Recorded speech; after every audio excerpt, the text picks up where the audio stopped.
All right, chapter 10, listing agreements. In this chapter, we're going to learn about the different types of listing agreements, and we're going to identify information necessary for disclosure and properly pricing the property. So, there's a saying I often use in real estate, and that is if you don't list, you won't last. Okay. So, a listing, what exactly is a listing? A listing is when a property owner hires a real estate brokerage to market their property to help them find a buyer or a renter. And so these are usually exclusive listings, meaning they're only hiring one company to market their property for sale or rent. So there's that important saying in real estate, if you don't list, you won't last. Because if you're not getting listings, look, if you got a listing, you could put that property up on the market for sale, and then other agents will be calling your office up, setting up appointments to do showings, etc. So you could stay home and be sick one day or just take a day off or go to the beach. But if you're only dealing with buyers and renters, you have to always be showing them properties, running around like a little chicken with your head cut off, showing properties left and right, because if you don't make deals, then you don't get paid. Whereas a listing agent, you don't necessarily, you get the listing, other agents can be showing the property. And with an added bonus that sometimes buyers will contact you directly. And if you sell the property, you get both ends of the transaction, the buyer's side and the seller side. So twice the amount of commission you would normally get if you only represented one side of the transaction. So agents should spend, this is my recommendation, agents should spend about 70% of their time trying to get listings. And don't forget to reinvest in your business. When you get paid a commission, don't spend it all. Put some of it to the side. Talk to your tax professional about how much that should be, but it should be at least 15% at minimum. Put that to the side to pay your taxes at the end of the year. But also put some money back into your business, reinvest in your business to do some marketing, to get yourself that real estate website, to generate more business and get more listings. So working more with owners to concentrate on getting listings. If you're the only one working with buyers, okay, this is just explaining what I just said. You know, if you're only working with buyers and renters and not actively showing properties to them, you're not going to be getting paid. If you're a listing agent who's hired by a property owner to market their property for sale or lease, even if you're homesick or on vacation, other agents will be showing that listing and you could still and submitting offers and you could still get paid. And because there's two sides of a transaction, the bonus is buyers and renters can contact you and you could possibly get both ends of the deal. And if that's the case, twice the money, one transaction. Sounds pretty good to me. What about you? Mm-hmm. So, a broker can act as an agent to list, sell, or rent another person's real estate exclusively, So right? you get commission from the buyer and the seller? The buyer side and the seller side. Correct. Correct. So New Jersey statutes of frauds. Oh, is that the first time we heard that term? Statute of frauds? No, this is second time. Okay, we'll be hearing it a lot more too. Ah, Statute of frauds usually deals with something having to be in writing. Okay, and mm. we hear that. So New Jersey statute of frauds stipulates that to be entitled to a commission on a real estate transaction, a listing broker must have a written authorization to act as their broker. In other words, you can't just market somebody's property for sale unless they've actually hired you. That should be common sense. Um, you can't just start marketing people's properties for sale to get clients. We can't market an owner's property without their permission. And that authorization in writing is required in order for us to charge or earn a commission. Some listing agreements no longer include the commission information on them like they used to. Others do. So it depends on the MLS, their listing agreement. But either way, we have to have a BSA, a brokerage service agreement in place. I like the one that the Garden State MLS has. It's a combination listing agreement and brokerage service agreement that talks about our duties, what we're responsible for doing, what we're going to be doing in exchange for the fees we're earning, and how much the owner is going to be paying us, and what their obligations are. So it's all a combined document now for the Garden State MLS. The Middlesex County MLS, now called All Jersey MLS, they don't talk anything about commissions in theirs. It's just a listing agreement. So you'd have to get a listing agreement, but it doesn't even talk about the commission. So you'd have to get that on a different document called a brokerage service agreement. What I'm working on right now for my own brokerage is I'm using the Garden State MLS version now, but I'm working on my own version that could apply for listings or for buyers, as well as having the integrated brokerage service agreement.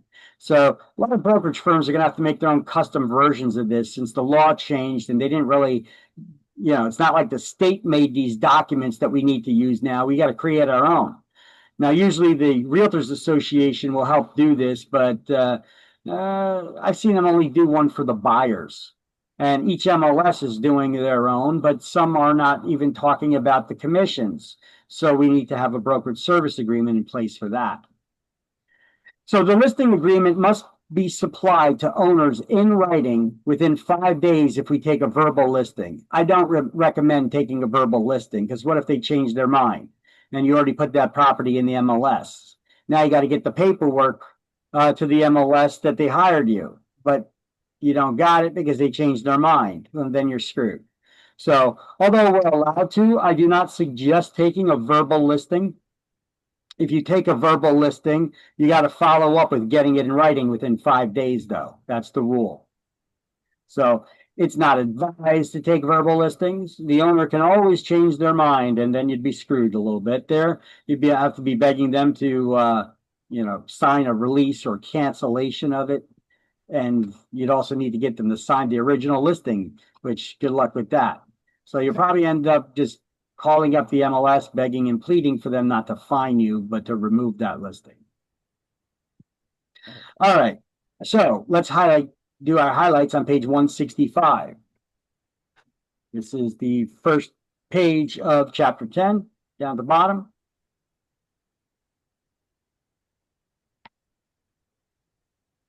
Talks about the things that we just went over on the previous slides. Give me a second.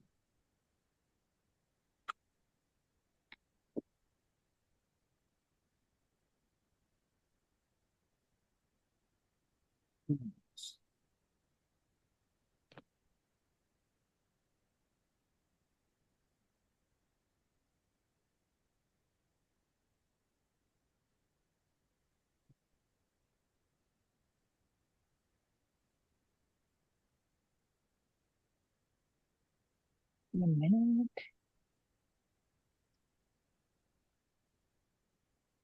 Good.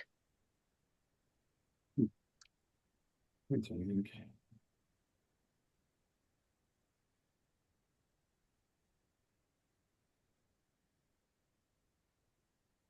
Great, thank you.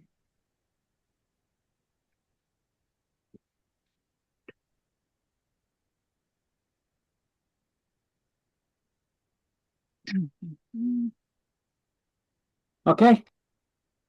Yeah.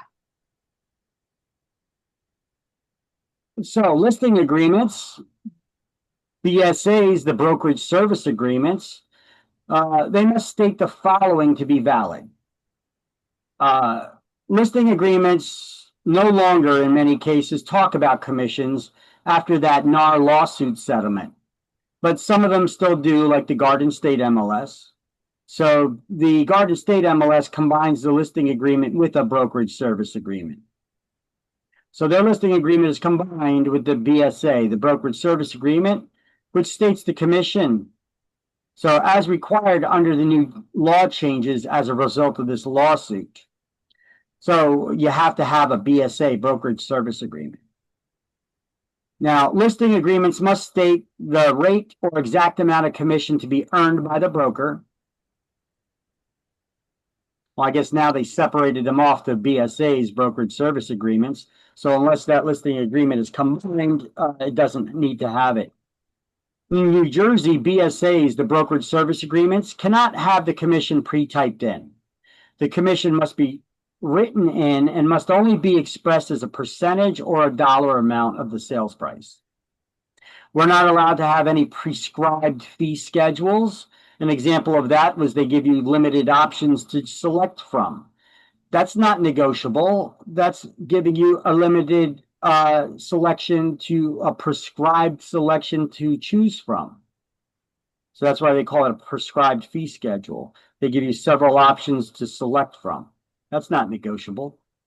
And you must specify a definite termination date of the listing. When is it going to begin? When is it going to end? That termination date must be specified in the listing agreement.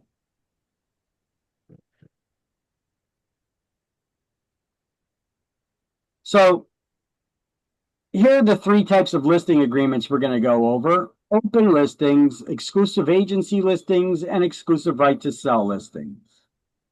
In fact, open listings, they're not really listings. An open listing is where an owner just goes to a bunch of different agents and says, hey, if you use your advertising dollars, your time and energy to find me a buyer, and you actually produce a buyer, I'll pay you a commission. Oh, and if you do the same, I'll pay you a commission. And if you do the same, I'll pay you a commission. Like they go to any number of brokers, asking them all to waste their time, money, and effort to try to market their property. So they want you to be loyal to them without them being loyal to you. This is the only type of listing that doesn't need an expiration date in it because the owner's not tied to anybody. They're not required to pay a commission to anybody unless they actually are the ones that produce the buyer. So, is it sell by cell phone, sell by owner, something like that? No, they're looking for, they want you, it could be a for sale by owner that's also coming to us, but they want us to bring a buyer. If we find them a buyer, then they'll pay the buyer side of the commission only. Then we're cut out of it. Well, if you bring the buyer, you're not. But the thing is, they're not dedicated to you. They could also be having the same deal with 10 other agents. So we don't put listings like this in the MLS for obvious reasons. Now, I don't take open listings. If you're not going to dedicate yourself to me, why the hell should I dedicate myself to you? I value my time and the services I provide. If you don't, well, go use those 10 other agents. I don't give a crap. But I'm not going to waste my time with you. But, I'm still confused. Open listing means like from the owner side, that he's telling you to, okay, this is my house that I'm selling. Okay, hold on. I'm just giving the rundown of the three types of agencies right now. We're going to get into the explanations of each one in just okay. So here is the open listing. I want you to do the highlights here for this first. Okay. This is an explanation. In an open listing, the seller agrees to pay a broker a commission only if the broker procures a buyer for the property. A seller can enter into an open listing with any number of brokers, all of them acting as their agent. Oh, got it. It's like an open relationship. Where you significant other, but you could date other people as well. So if you're okay with that kind of a relationship, then go ahead and take it. I don't know. I'm not going to be spending my time and effort on somebody who's not going to be dedicated to me. So there right. So that's a good way to understand what an open listing is. So the seller is obligated to pay the commission only to the broker who successfully procures a ready, willing, and able buyer. If the seller personally sells the property without the aid of any of the brokers, they're not obligated to pay you anything. To spend your dollars, your money, and they're not going to be exclusive to you. They're going to be having other agents doing the same thing as well. So there's less of a chance of you actually being the one that actually brings the buyer. So they want you to spend your time and money, and there's a risk there that you're not going to be getting paid anything because another agent can bring the buyer as well. So they're only paying one side of the commission. That's the buyer side. See, only the agency who brings the buyer will be paid a commission, the buyer's side of the commission. So the seller's not committed to exclusively working with a single agency, but the agency is bound to represent them and market their property. Yeah, no, thank you. Not for me. I won't take these listings. You could if you like, but I won't. Everybody got the highlights? Yeah. Yep. All right. So that word exclusive, what does that mean? Well, when we see the word exclusive on real estate signs and listings, it means that only one broker was hired to exclusively represent the owner to market their property for sale or rent as their exclusive representative. Now, that doesn't mean they're the only agency that can show the property. It only means that they're the exclusive agency that was hired to market it. It's a little bit different when you see that on a sign. If you ever see exclusive broker on a real estate sign, that's a little bit different. That means that the owner signed a waiver of broker cooperation and they're not willing to work with any other agencies. So the owner directed their listing agent only to try to sell the property by their own efforts.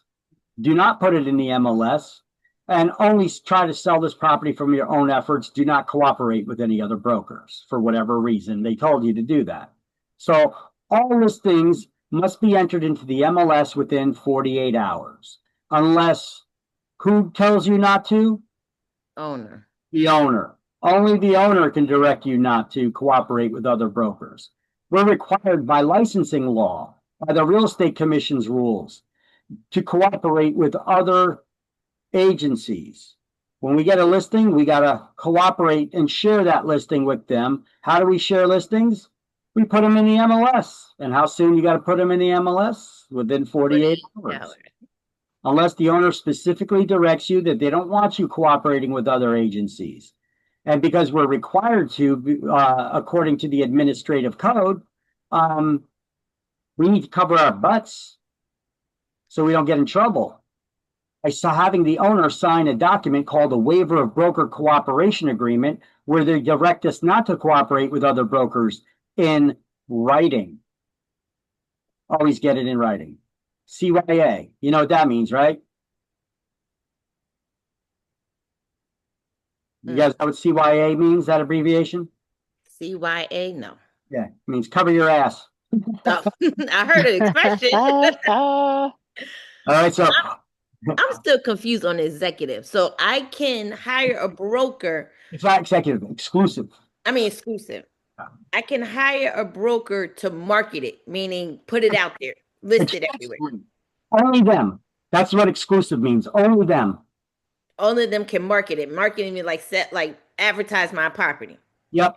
You're the only one hired in me to list the property for sale to try to market it and find a ready, willing, and able buyer. It doesn't mean that you're the only person that could show the property.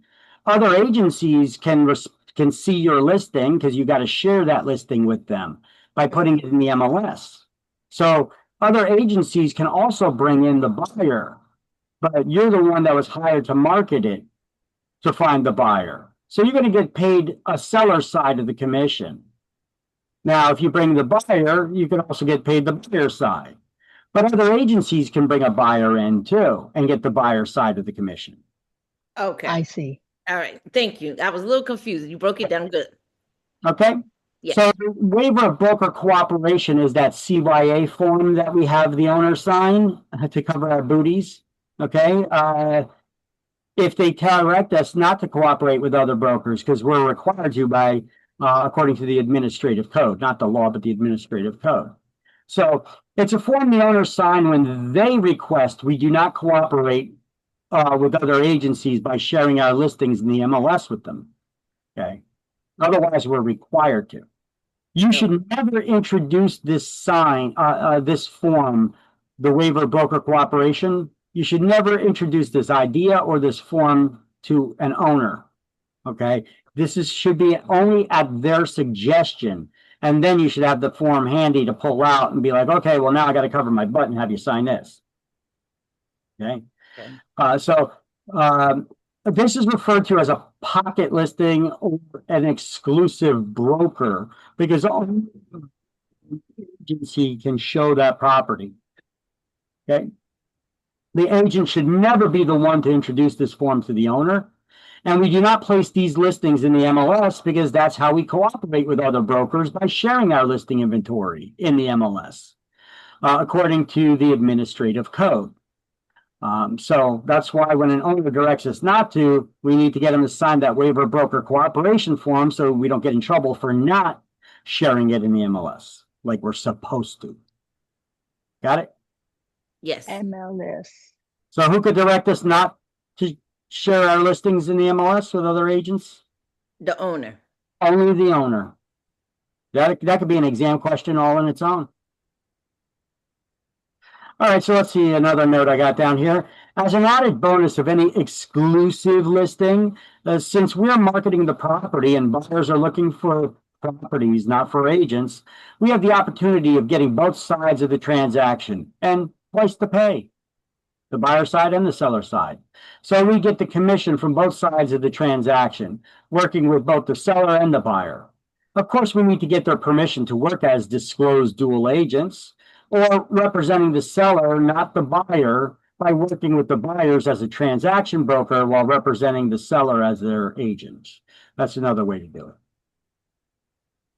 Okay, so the exclusive type of listing, we're not supposed to put the listing in the MLS, but that's when you see it on the sign and the owner signed the waiver of broker cooperation form, right? But here's an agent. What did they do? They caused the property to be entered in the MLS without the permission of the seller. So basically, they had the seller sign a waiver of broker cooperation and then for some reason put it in the MLS. Ooh. I'm wondering if this may have been a new agent. No, it is not, because they're a broker salesperson. So now I'm really confused why they would do that. We do not. Anyway, they got a $3,500 fine and had to complete 3 hours of CE in area of agency law that would not count towards their CE for their license renewal. Okay, so exclusive agency listings. Only one agency is exclusively hired to market the property for sale or rent to find that ready, willing, and able buyer or renter. So this sometimes causes a conflict of interest between the agent and the owner, who may be trying to avoid paying a commission. Wow. Because in this type of listing, an exclusive agency listing, they hire you to market their property exclusively to find a ready, willing, and able buyer, but they reserve the right to find their own buyer. And if they find their own buyer, they don't pay us anything. So that's what creates the conflict there. Because now, let's just say I have buyers and I give them the address of the property to drive by to see if they like the neighborhood. And if they do, then we'll set up an appointment and I'll show it to them. Now they drive by the property, they're looking at it from the outside. The owner sees this and says, hey, you want to take a look? I'll show it to you. Now, all of a sudden, the owner is going to be like, I found the buyer, not you. I said, well, wait a minute. No, I sent them over there to look at it. And then I was going to set up the appointment to show it to them. You just happen to be there, run out and pull them out and bring them in the house. See, now we're arguing about who found the buyer because they're trying to avoid paying you a commission now. That's why I don't like exclusive agency listings, because even though the owner hired you exclusively to work for them, they're still looking to screw you out of your commission. Gotcha. So other agencies can show the property still. We do cooperate with them as required by the administrative code. The owner pays a commission if the listing agency or an on-site agency finds the buyer or renter, but not if the owner does. So that's where the conflict comes about. So let's highlight exclusive agency listing. If the seller finds a buyer with no help from any broker, the seller retains the right to sell the property without obligation to the broker. that just means that they don't need to pay you. Oh, wow. Once again, no thank you.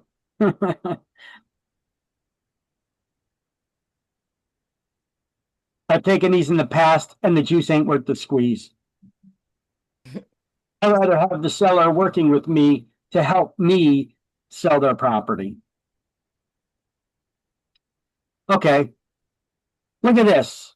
This is an exclusive agency type listing, I'm sure. You got the real estate broker sign, and then you got all these for sale by owner signs around it. Right? I think the owner wants you to call them directly. But if you're a home shopper and you see this many signs on the front lawn, what does that say to you? What's the message that that conveys? He's looking at multiple buyers, or he's working with multiple agencies. Hold on. Stop trying to analyze it from a real estate agent perspective. You're overthinking it. You're just a normal person out there. You drive by a house and you see 50 for sale by owner signs on a front lawn. What is that shouting out to you? What is that screaming to you? I'm selling myself. What is it? That tells me that they're freaking desperate. Doesn't it? You're not getting that impression at all? I don't see the point of all of those. Are they all by different agencies, or is it all by the owner? From the owner, right? Agencies right here, and then these are all for sale by owners. Yeah. Well, it's an exclusive agency listing. They're trying to screw the agent out of the commission by, oh, well, somebody can drive by and see the sign and call, and then you get a commission. Well, I can put a sign on my own property too. Well, that's why our exclusive type listings, exclusives of agency, exclusive right to sell, both of them in our contracts, our listing agreements say that our agency sign is the only one that's allowed to be on the property. There's also, your municipality has laws against this too. To have one sign on the property, and they're over here putting up all these other signs. So you may get in trouble along with them. So in our listing agreements, we put in there that our sign is to be the only one that's on the property. But they still do this kind of crap. I've seen them take the for sale by owner sign and then stick it on top of the real estate agent's sign. Get a little higher, I guess. I've seen them take one step further, even though I can't see their phone number from this distance. I'm sure it's over here somewhere. It's just kind of blurry. I've seen them take it a step further and take masking tape and put it over the phone number for the agency, and then they wrote their own phone number on it. Wow. So what was the point of going to the agency? Well, they want you to spend your marketing dollars and use your contacts to try to find a buyer. But the whole time they're working to find a buyer themselves. So they don't want you to get the money. So that's why they put up their signs there. So they're basically trying to screw you out of your commission.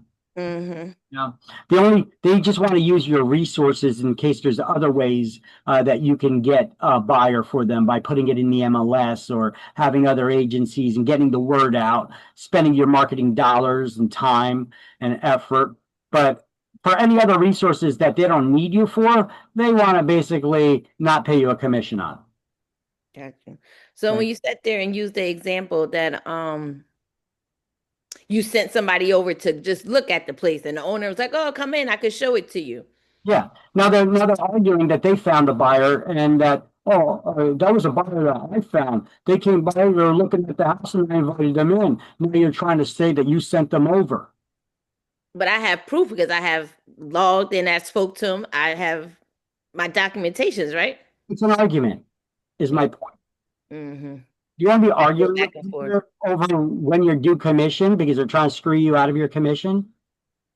I don't. Right. That's why I don't take these types of listings. I got better things to do with my time. I don't need to take every listing that's out there.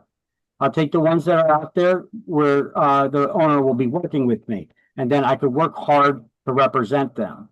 I'm not looking to work with somebody who's looking to screw me over. Correct. I'm not French with all my swearing today, but this stuff gets. All right. So look at this one. Recall issued for these signs because they've been proven ineffective. It's actually true. Do you know what percentage of for sale by owners actually are successful in selling properties on their own? Probably not that good. Very few percent. It's very small amount. It's very small. It's less than 5%. Right. But yeah, there's plenty of for sale by owners out there. Why? Because they don't want to pay the commission. Common sense, right? Mm. They don't want to pay the commission. Now, I understand commission can be a lot of money, but they don't realize what's involved in trying to sell the house. It's not a matter of just putting a sign up there. There's a lot more involved too. All that paperwork and stuff that we go over it for a reason. There's laws that require them to do certain things. There's a lot of protections we put in place for them. And we have a lot of knowledge that the average homeowner may not have. You know what? Go ahead. I encourage you, try to sell the property on your own. I hope you're successful and you're able to avoid paying that commission. But if you are unsuccessful, here's my business card. Give me a call. I'll be glad to represent you in the sale of your home. Don't go turning around asking to sell their house and then no, I'm trying to sell my own to avoid paying the commission. Don't start swearing at them. Okay. Seen agents do crap like this. It's like, what are you doing? Just wish them the best and give them your card and say, if you ever feel like you need the help of a real estate professional, I'd be glad to help you out. So let me know if you ever change your mind, you want to use an agent. Here's my card. Let me leave that with you. Okay. I wish you the best of luck. So if you see the sign like this, you can still go to that owner and ask for, Sure. you can give the card, right? Yeah. Knock on their door, they'll probably be a little hostile towards you. Are you an agent? You see for sale by owner? Right. Yes, I realize that, but real estate agents work with a lot of for sale by owners. Sometimes we work with buyers that are interested in purchasing homes, and we even approach for sale by owners, when the listing inventory is limited, perhaps. Right. So I just wanted to reach out to you, take a look at your house and, see if it's anything that any of my current clients may have been interested in. And I also want to reach out to you and be the first agent to, wish you the best in trying to sell on your own. But if at any point in this difficult process of trying to sell a property on your own, you feel like it's too much, I'd love to give you my business card and for your consideration to hire me. I would love to help you if it should ever get to that point that you would need the help of a professional. Okay, that's all. You keep it professional like that. You talk to that. You never know. You may get it later. They get frustrated. It's a low percentage of for sale by owners that actually are successful in selling on their own. So don't be hostile towards them. Instead, be kind and try to schmooze up, and maybe they'll like you enough that if they do decide that they'll list with you, This is a sign of not a broker who's not very confident. I took this picture. For sale by broker owner. What? How come you're a broker? How come you're not just selling through your own company? Why are you doing a FSBO, for sale by owner, when you're a real estate broker? You could go through your own real estate company. Right. Doesn't exactly scream confidence. You want other people to list with you, but yet you don't have the confidence to list with you. Oh. That's I found that to be a very odd sign. So I had to stop, reverse it, and snap a picture of it and put it up here. Okay. Now, these are the types of listings I like. The exclusive right to sell. We are the company that is exclusively hired by the owner to market their property to help them find a ready, willing, and able buyer. And even if the owner finds their own buyer, they still need to pay us a commission. So we get paid a commission as long as that listing is still in effect and that property sells. We find a buyer, or another agency finds a buyer, or the owner finds their own buyer. We still get paid. Okay. Look familiar? That little guy there? Okay. So those are the types of listings we want. Those exclusive right to sell listings. Under these types of listings, we sell the property. Even if the owner finds their own buyer, we get paid the commission. So as long as that listing is still in effect, we get paid. So the seller may be obligated to pay a commission even after the listing expires. If any of the people that we introduce to that property during the listing term end up coming up and writing a contract to put a contract in on the property later, as long as it was not relisted with another company. Okay. We actually have a clause in our listing agreements that it's a broker protection clause that basically says even after the listing expires, if any person that was introduced to that property during the listing term brings a contract forward, we're still owed a commission. So these are the kinds of cases where an owner knows, hey, the listing is about to expire. You know what? Come back next week. We could write this up so I don't have to pay a commission.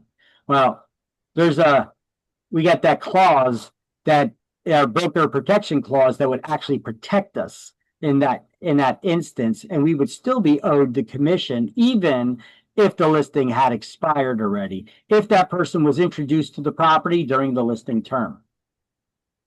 All right, so draw that little smiley face there next to exclusive right to sell listing, and then do the highlight of the definition on page 166. And when everybody got that, say, I got it, Vic, so that I could move on. I got it, Vic. Good. Okay, then I'm ready to move on. So here's that broker protection clause on the back of the listing form from the Garden State MLS listing. This is what that broker protection clause looks like. It says the owner agrees to pay the listing a broker commission if the owner, acting on the owner's own behalf within so many days after the expiration of the listing, I usually put 180 days there, 6 months, after the expiration date of the listing, or agrees to convey the property to any buyer shown the property by the listing broker or any person during the term of the listing agreement. This clause shall not apply if the property's been listed by the owner with another broker by a written agreement. So as long as they didn't relist it after it expired, they relisted with another company. If they did not relist with another company, the listing expires, and somebody we introduced to the property now puts an offer in, we're still entitled to the commission. So I just got a bunch of link sources here to the latest Garden State MLS listing agreement, which includes the brokerage service agreement in it. Here's a New Jersey Realtors Association broker service agreement for buyers or renters. I got a copy of it in a shared Google Drive with links to it here too as well. Listing agreements from the All Jersey MLS without the brokerage service agreement, which talks about the commissions. And here is the latest New Jersey Attorney General's memorandum. Remember, we need to give that to the owner at the time we get the listing. We learned about that in Chapter 4. Tells them they have to follow the laws. Even if they don't hire us, they can't discriminate when offering their property for sale or rent. Then we got the MLS listing input sheets. Every MLS has their own listing input sheets. These are the ones from the Garden State MLS. I have listing input sheets here. I'll open one up and I'll show you what they look like. Then we have those coming soon delayed showings. That's what a coming soon listing is. It's nothing more than a delayed showing. And if the property's in a 55 plus or senior housing community, those housing for older persons, we also need to have that form showing that this is housing intended for older persons. Okay, so I got the listing, I got that additional form there.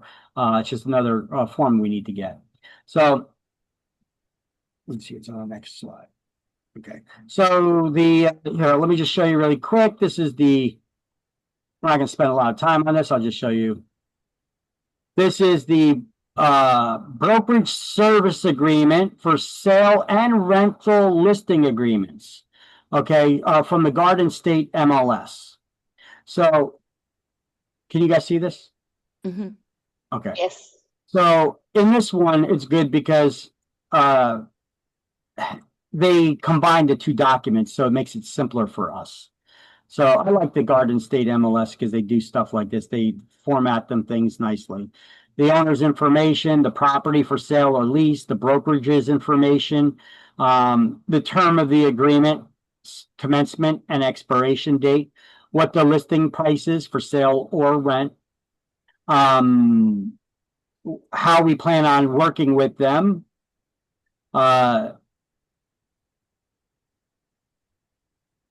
the compensation rate that's to be paid.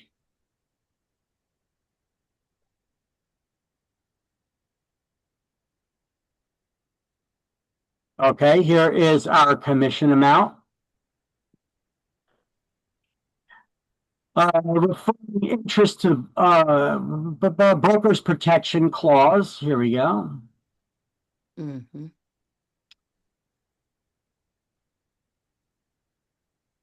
What the commission split would be if we're allowed to cooperate with other firms and share the commission. And then we have to specifically ask the owner if they give us permission to share the commission to split it with another agency that brings the buyer. That's the whole thing. That was the whole premise of that NAR lawsuit. You get a homeowner decided he wanted to start a class action lawsuit. He saw an opportunity to make some money, and he's like, I shouldn't have to be required to pay the commission for the buyer's agents, even though it helps me sell my house quicker and for a larger amount of money, because it also attracts more buyers that may not have all that extra money cash on hand. So instead they could finance it in the purchase price. And then it basically, that's the extra money I get and I'm giving back to split with the commission. So it's funny, the homeowner agreed to pay that commission to the listing agency, but when they found out the listing agency is going to be splitting that and sharing their commission with an outside agency that brings in the buyer, all of a sudden they had a problem with it. So that's what that whole premise of that lawsuit is. So now we got to ask for permission, but we always did here in New Jersey anyway. Just with that other state that happened, I don't know if they did or did not. So who are they offering commission splits to and how much? And then the owners sign, listing agents sign, etc. And that's the listing agreement. And this is the combined listing agreement and buyer's brokerage service agreement, which is pretty simple, this one. And then we have those buyer brokerage service agreements, listing agreements without the commissions. So in that case, you're going to have a separate brokerage service agreement to talk about the commissions you're charging the owner. Here's what some of the listing input sheets look like from the Garden State MLS. All right. Just for a single family home, condos and co-ops. Let's just take a look at this.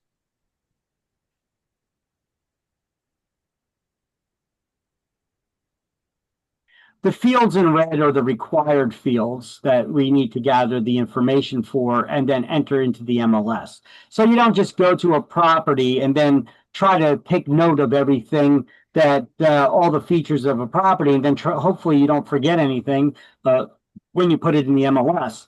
Instead, you could fill out this form and then get back to the office and then input everything at your leisure into the MLS. I mean, you could always try to open up the MLS and input the listing while you're there at the property, but that could take a lot longer. I would suggest just printing out these forms, taking them with you, filling them out with the basic information, having the owner's initial at the bottom of every page. They agree to that all this stuff is accurate that you filled on here. And then you're going to put that information into the MLS or have an assistant do it at your office later. Got questions about all kinds of things from the list price, expiration date, date of possession, address of the property, type of property, is it 55 plus community, tax information, the school information, ownership types, number of total rooms, bedrooms, full baths, half baths, approximate square footage, size of lots, the architectural styles. Does it have a basement? What type of basement? Does it have an attic? What type of attic? The roofs and garage spaces? What type of garage? Does that additional parking spaces? What types? Some information about the lot and exterior of the property. Things that are excluded from the listing, things that are included. Agent remarks, that's your opportunity to do your puffing in the ad. What is puffing? Exaggeration as salesmanship, right? It's a part of salesmanship. And then here you can put down the individual room sizes and what floor they're on in the structure. And the kitchen, what kind of kitchen, what style of kitchen, primary bedroom features. Let's see, is it handicap accessible? Is there an in-law suite? You know, the mother or in-law suite. And what features does that have? Let's see, are there any fireplaces? How many fireplaces and where are they located?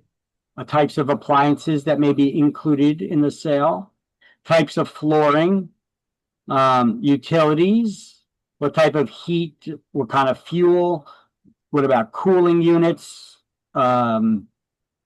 Is it public utilities or private? Same thing with the water, sewer, tax information. Is a home warranty included? Is it a and the business relationships, and if the seller may consider a concession to the buyer to help them with the closing costs. Is there a sign on the property showing instructions? You know, better make sure you put that something in there if they got pets. All right, and that's basically your typical listing input sheet. And we got those coming soon delayed showings and 55 plus community things there. All right, so back at the slideshow. I made this slide for you guys to show you at a glance. When is the agent owed a commission for the different types of listings? Well, with an open listing, only if the listing agency finds a buyer, but not if an agency or the seller finds the buyer. In an exclusive agency listing, they need to pay us a commission if the listing agency or an outside agency finds the buyer, but the seller reserves the right not to pay us a commission if they do. And an exclusive right to sell listing, it doesn't matter. We get paid a commission no matter who finds the buyer. So that's the one we need to deal with. So we got that little guy up there like this. Mm-hmm. So this is a neat little guide. If anybody wants to snap a little picture of that, makes it easier to study. You know, the different types of listings, when, who is owed a commission for what. You can see it at a glance.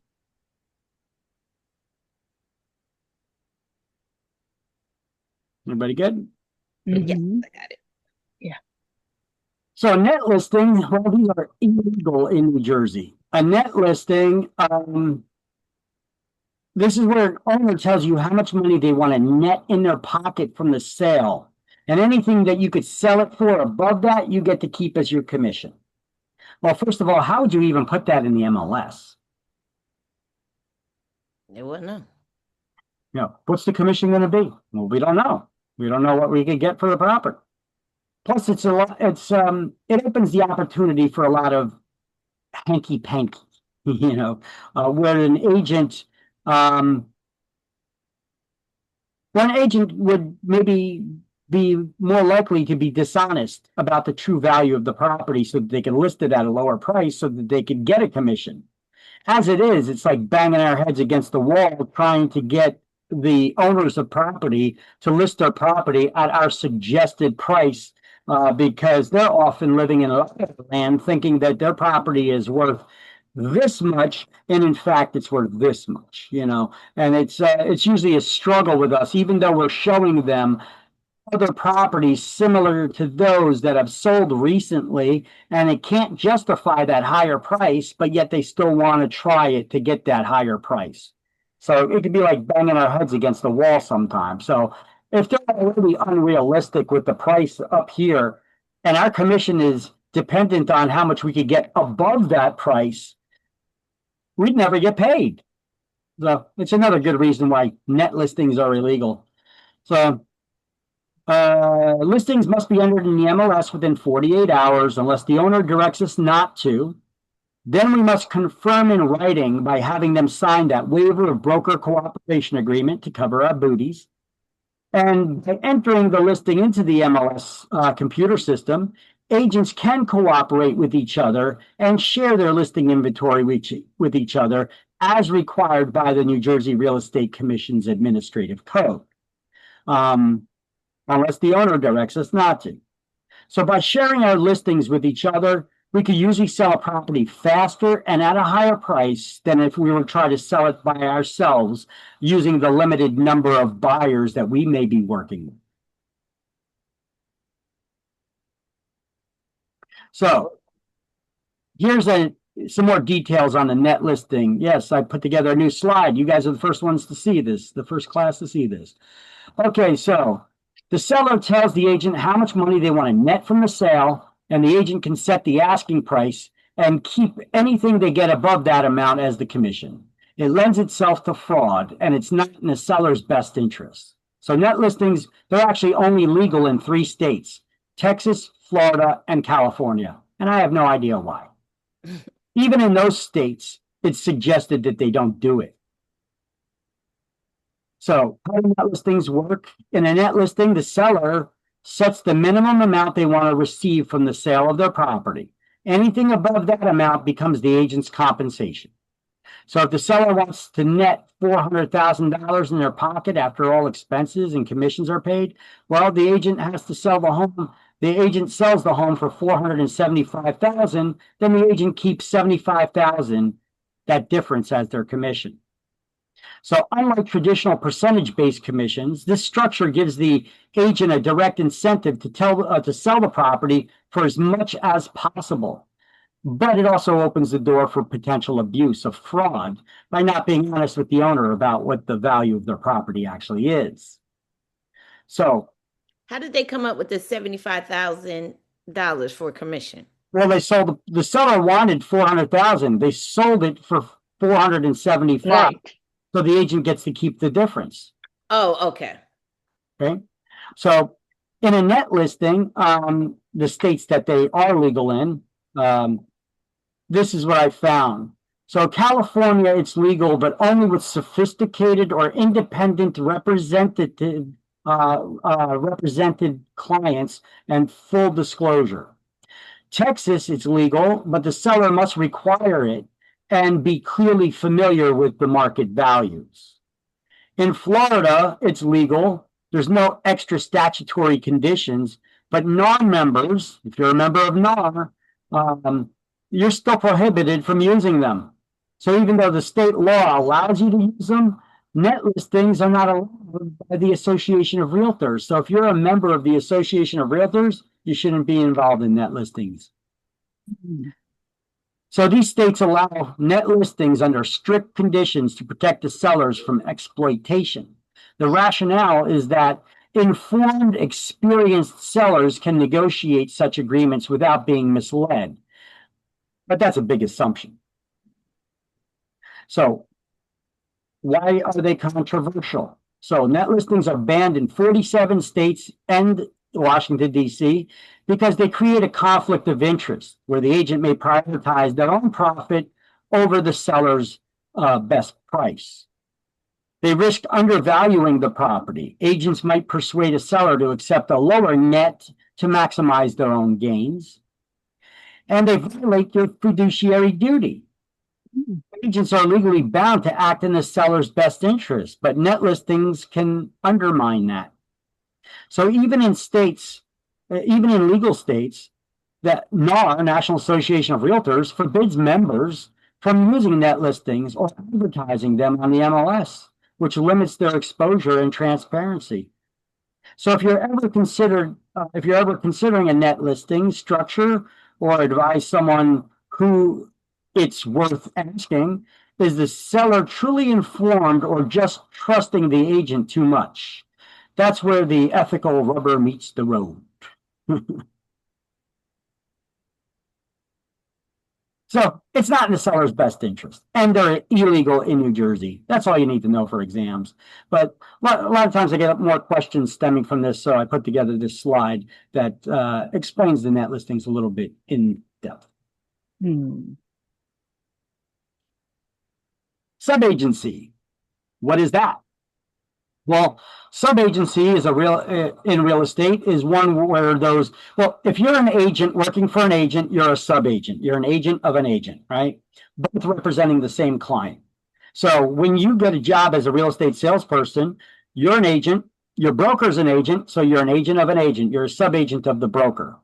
But typically, when we're talking about sub-agency on listing agreements, this is typically referring to when two separate agencies are both representing the same seller.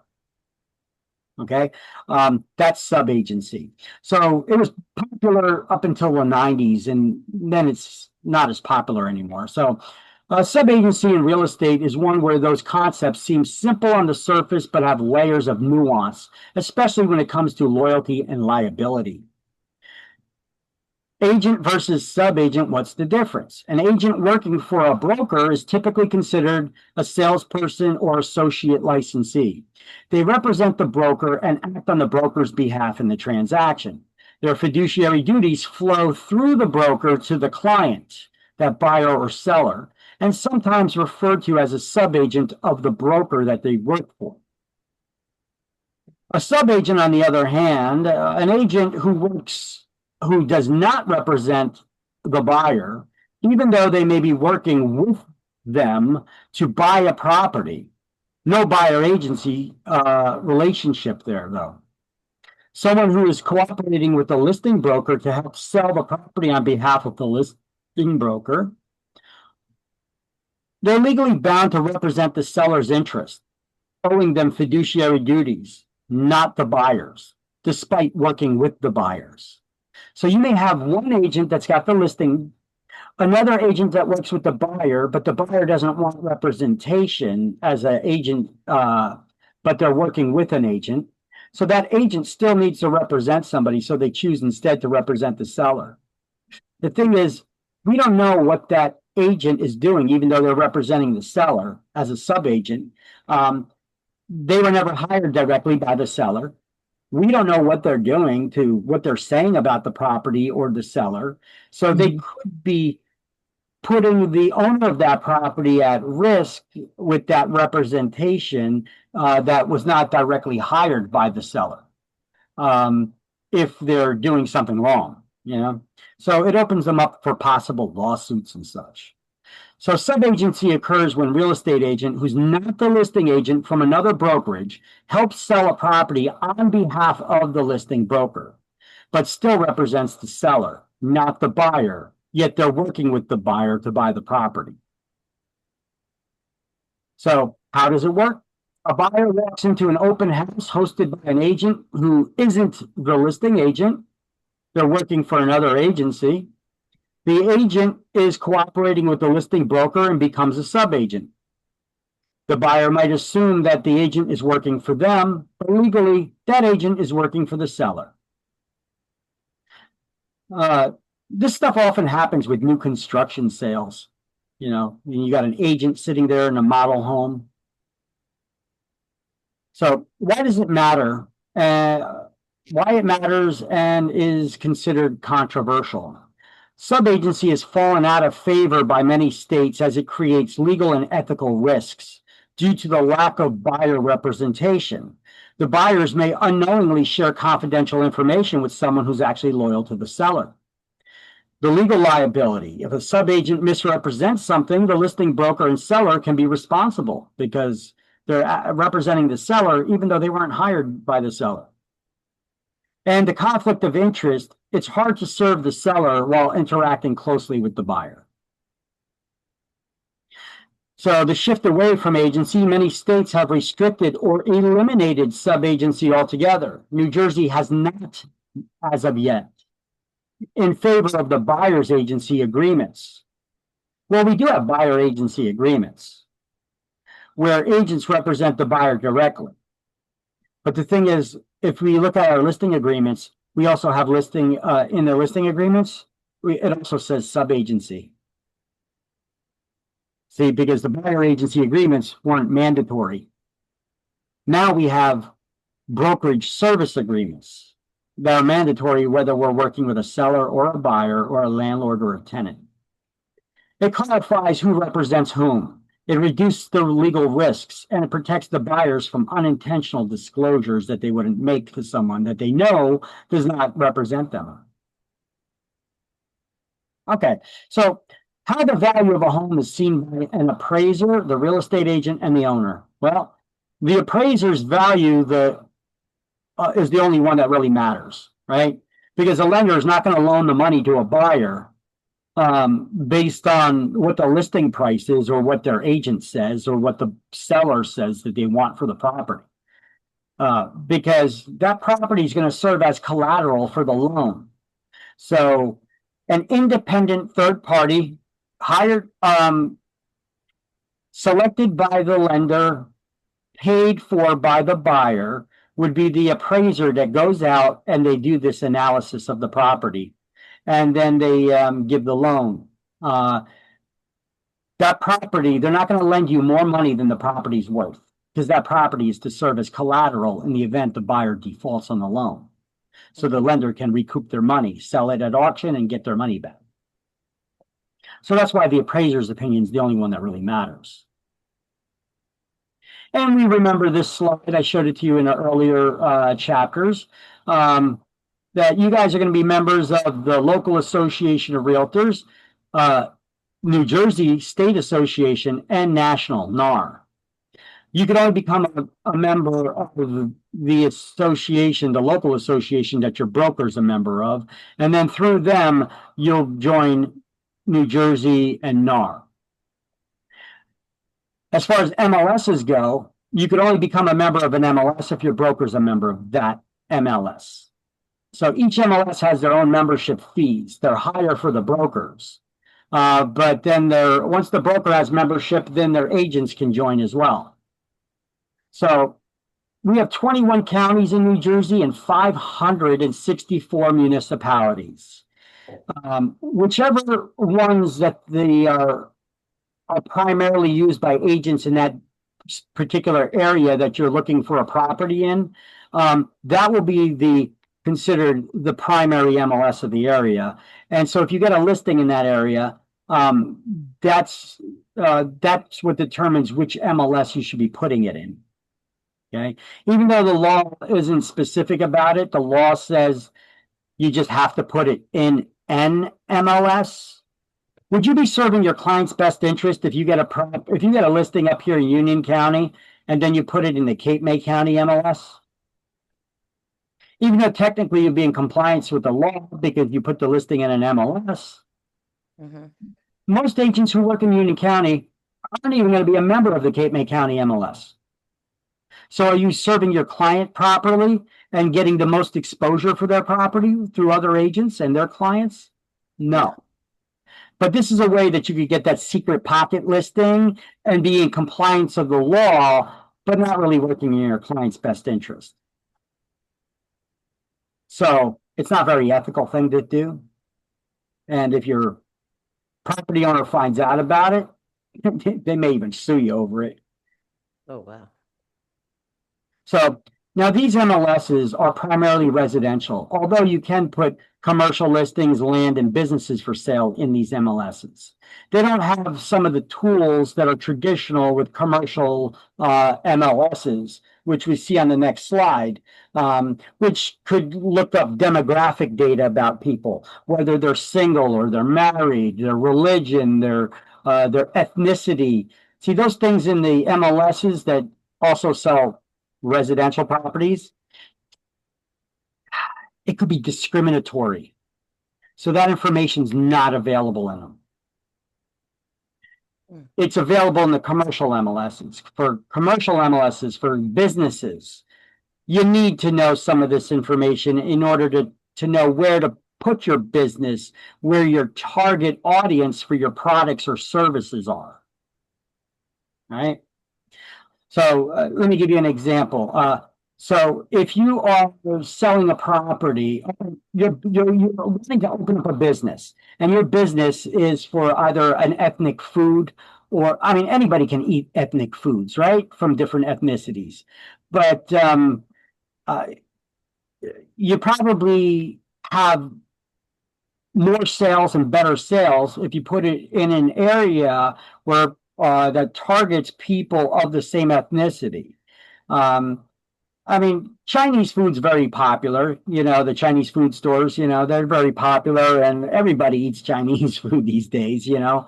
But you can have other ethnic foods that you may have to have a taste for them. You know, some of them are more spicy, some of them are more fishy. And if the people in the area may not be too adapt to that, it requires a special palate for it, you know. You may get other people that come in, but probably the people of the same ethnicity where that food is coming from is probably you'd have better sales if you had a high population of those people in the area. So you pick up a store in an area with a high population of people of whatever ethnicity that is. Here, let me give you another example. Uh, the you have a store that's selling saris, right? Those are those Indian dresses that the Indian ladies wear, right? Mm-hmm. Special occasions and things of that. Those brightly colored dresses, right? Um, Although anybody can wear them, who's more likely to be buying them? Probably the Indian ladies, right? Mm-hmm. Oh, wouldn't it be better to put a store in an area that sells saris in an area with a high Indian population? Yeah. That makes sense. It's common sense. So any business owner has to know this.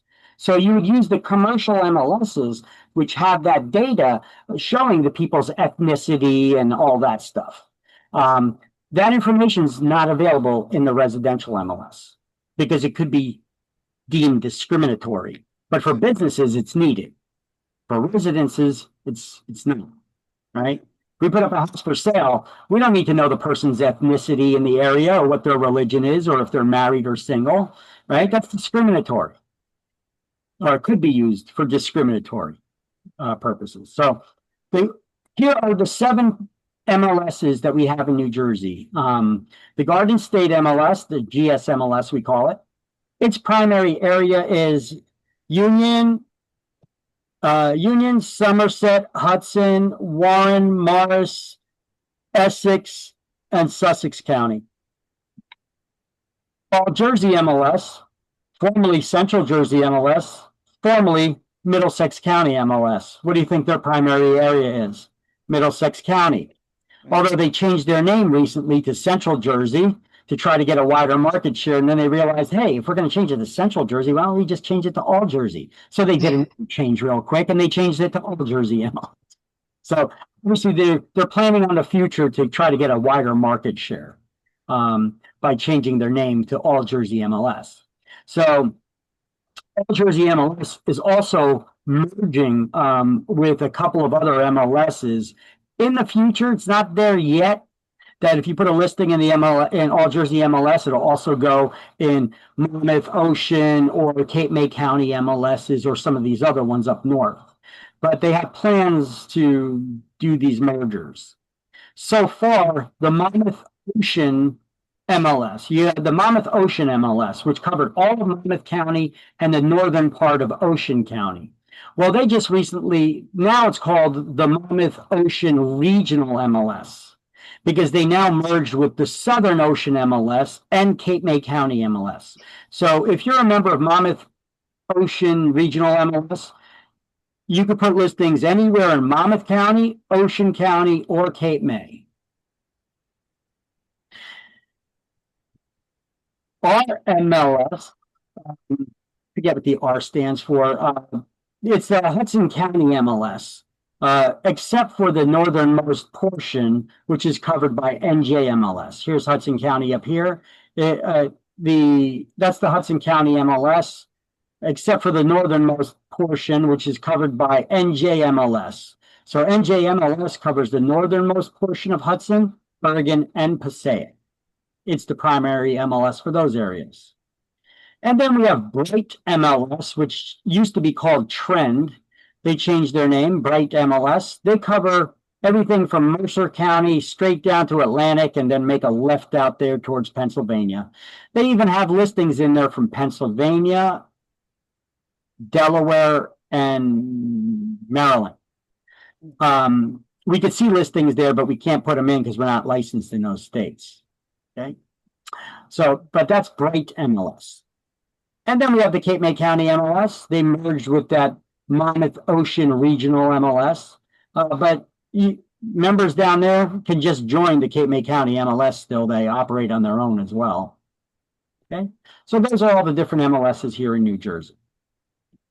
And here are the primarily commercial MLSs, which you don't even need to be a real estate licensee to be a member of them. You just need to pay the exorbitant fee to join.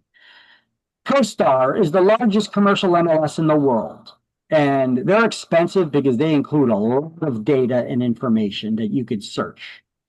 LoopNet was purchased by CoStar years ago. It's smaller and more affordable, has a lot of that same information CoStar has, but not quite everything.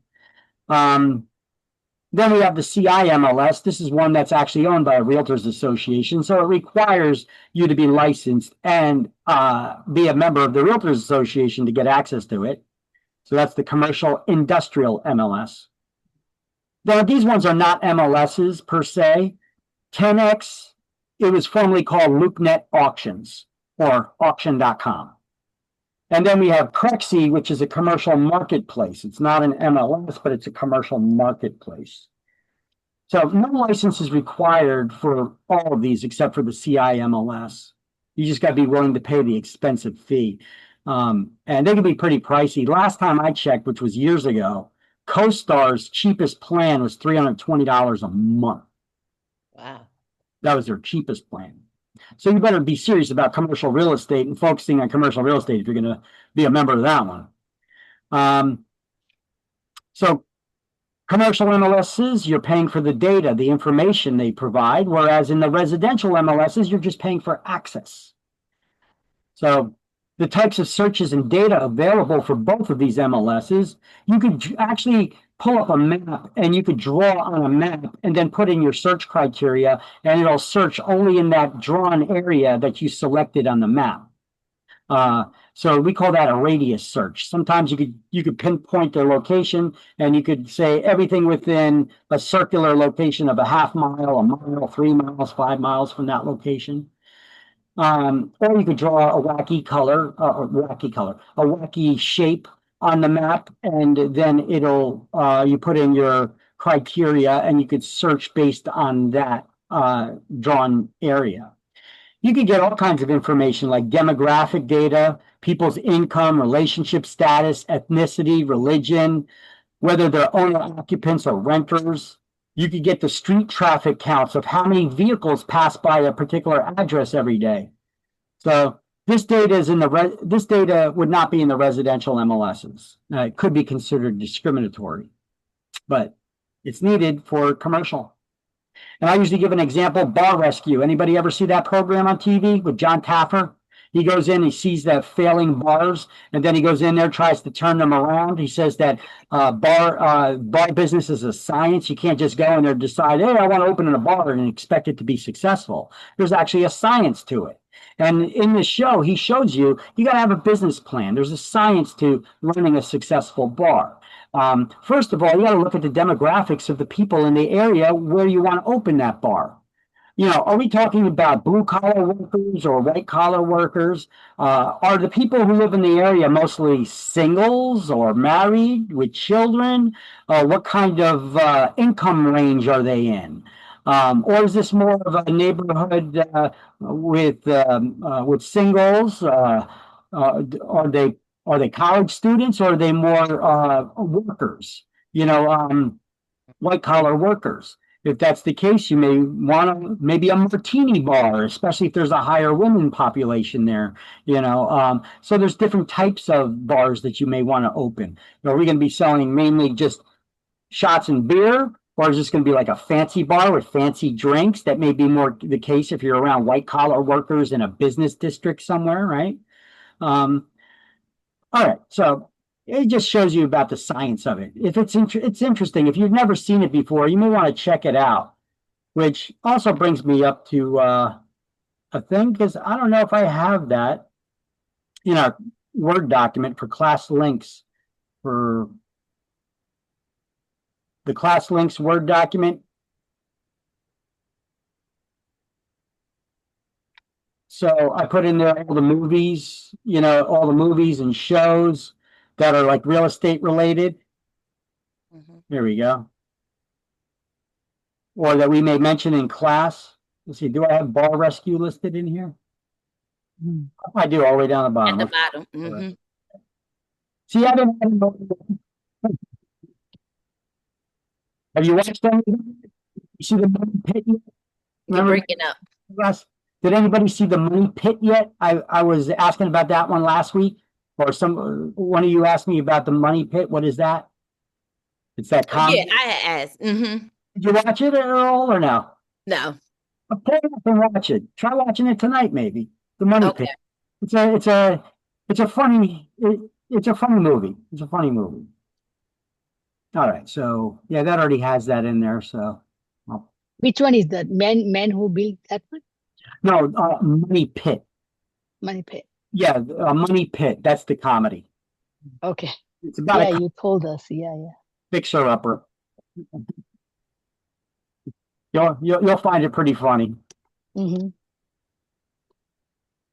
It's family friendly too. So, okay. Are you guys seeing the slideshow now again? Yes. Okay. So, how to terminate a listing. We went over this in chapter 3, right? When we learned about how to terminate an agency relationship. We looked at it from the perspective of a listing. It's the same thing here. Performance by the broker, expiration of the time period, so the listing expired, abandonment by the broker, revocation by the owner, although they may still be owing us a commission unless we give them an unconditional release from the listing, cancellation by the broker, cancellation by mutual consent between the broker and the owner, bankruptcy, death, mental disease, or defect by either party. They go insane. They're not of sound mind. You cannot be in a contract with somebody who's not of sound mind. Destruction or condemnation of the property. It burns down, or it's unsafe to enter, or it's being taken by eminent domain. A change in the property's use by outside forces. They change the zoning. That could cancel that listing, and you'd need to get a new listing on it, changing it. So remember this? This was from, oh no, this is right here on page 167. Yeah. But it's the same thing about termination of the agency relationships. This is just termination of listings. So on page 167, I just put a circle around that. That's the same thing as this list. Right. Okay.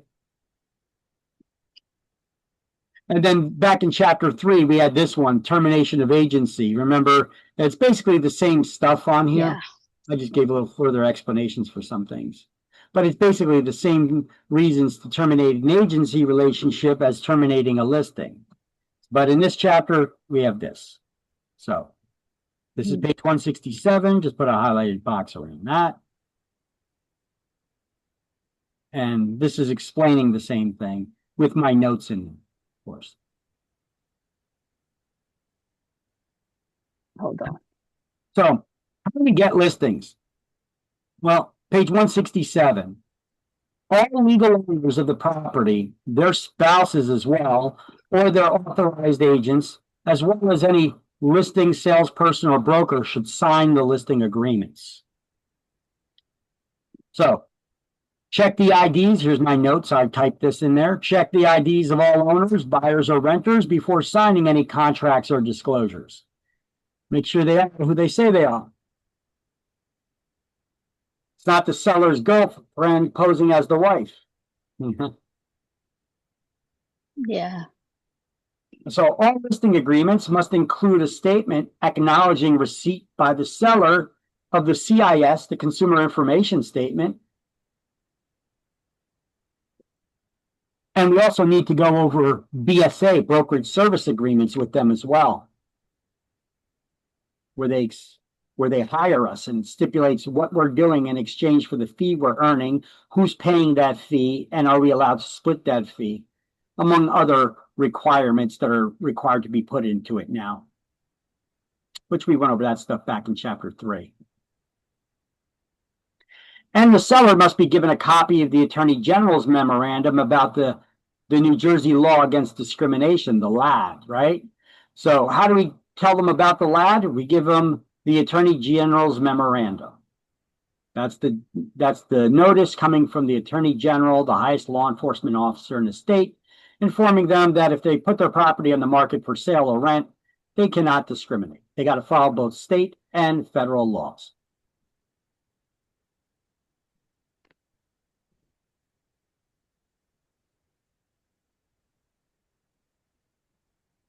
Hold on.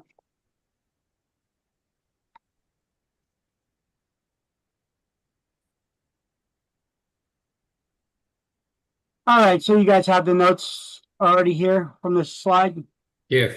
All right, so responsibility for disclosure. Licensees were required to investigate and disclose all material information about a property, like the true tax figure, not any lesser amount that the owner may be paying because they're getting a discount because they're a veteran or a senior citizen or what have you, or disabled. Because the next owner of that property is going to be paying a different amount. So we have to disclose the true tax figure, not any lesser amount. Statements of rents and expenses of the property. If it's a rental property and there are units being rented, we need to know who the tenants are, what the terms are, what the rent is, what is the security deposits on file. Any necessity for a certificate of occupancy or fire inspection for the municipality, or disclosures for lead that may be required to transfer the ownership. Is the property in a flood area or not? Because then their buyer's going to need to get flood insurance, right? Now, we have a mandatory disclosure as of 2024 now included in the seller property condition disclosure report that talks about disclosing the fact if a property has been flooded in recent years or whatnot. Okay, so let's read this. It says read to students, so I'm going to read to students.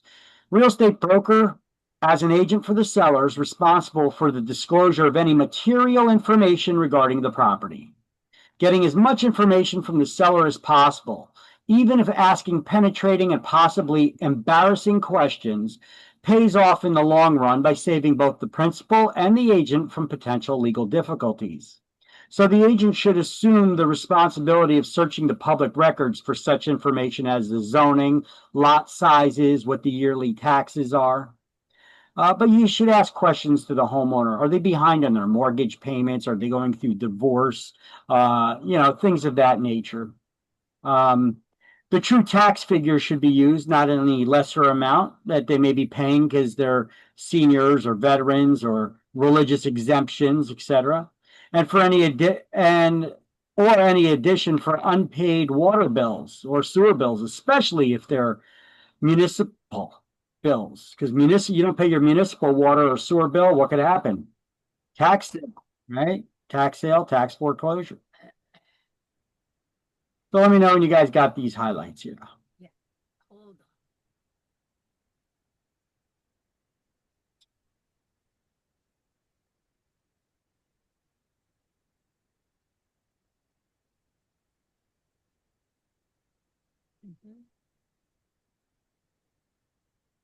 Okay.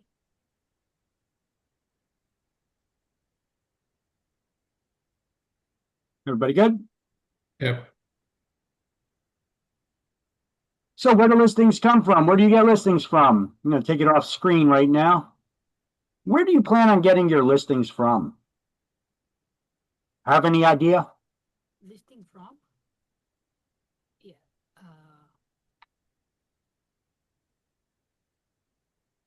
Crickets. Jello. Have you thought about it at all? Jello. Where do you plan on getting your business from? I mean, if you're planning on, Broker? you're going to starve. The broker? You're No. going to starve. If you're planning on handing you all the business for you to do your work, you're going to starve. You're going to fail out of this business really quick. I don't want to do that. You listen, real estate, you have the majority of people who enter into the real estate business. It's a quick turnover. Most people fail out of the business in the first 6 months. You need to have some kind of a plan, some sort of strategy. You're going to need additional training when you get into the broker's office and start working. However, you got to do your training while you're working on the job. You know, you got to be a go-getter. If you're not, You're in the wrong business. you know, how long can you last without a paycheck is the question. You know, if you got a lot in savings, maybe you could take a longer learning curve, you know, but in the meantime, how you paying the bills and getting by? You got family to support there. If you got money saved up, you know, that could help you out. But otherwise, you know, you need to start working on getting business right away, right? Now, how are you going to get that business? I'm just looking forget about buyers right now. I'm just looking for the perspective of the owners that are offering their property for sale or rent. Where can you get this business? How do you get listings? Where do you get listings from? Give me some ideas. I got a whole list that I'm going to show you right here to help you out. But I'm just trying to get you guys. I took it off screen really quick because I don't want you spitting any of those things out. Just tell me from your own ideas. Think for a second. The community? Different website, Jello, right? What? Different website that we usually look for the houses like Jello. I don't know. Those properties are already listed. Oh yeah, that's listed. Oh, Where do you plan on getting your own listings? Around the neighborhood, the community? Looking around the community to see who's out first. Okay, They that's will be already listed then, right? If they got it for sale, sign out, they listed. that's like general speaking, the community. You gotta tell me because you gotta dumb it down for me because I don't understand that. How do I get a listing from the community? we have to make some card or something and send it to public. The newspaper? So what are you saying? Postcards and mailings? Yeah. Okay. Newspaper advertising. Newspaper advertising is a little expensive though. I'd probably Yeah, right. at the beginning. What else? The mun- Networking. The municipality's website?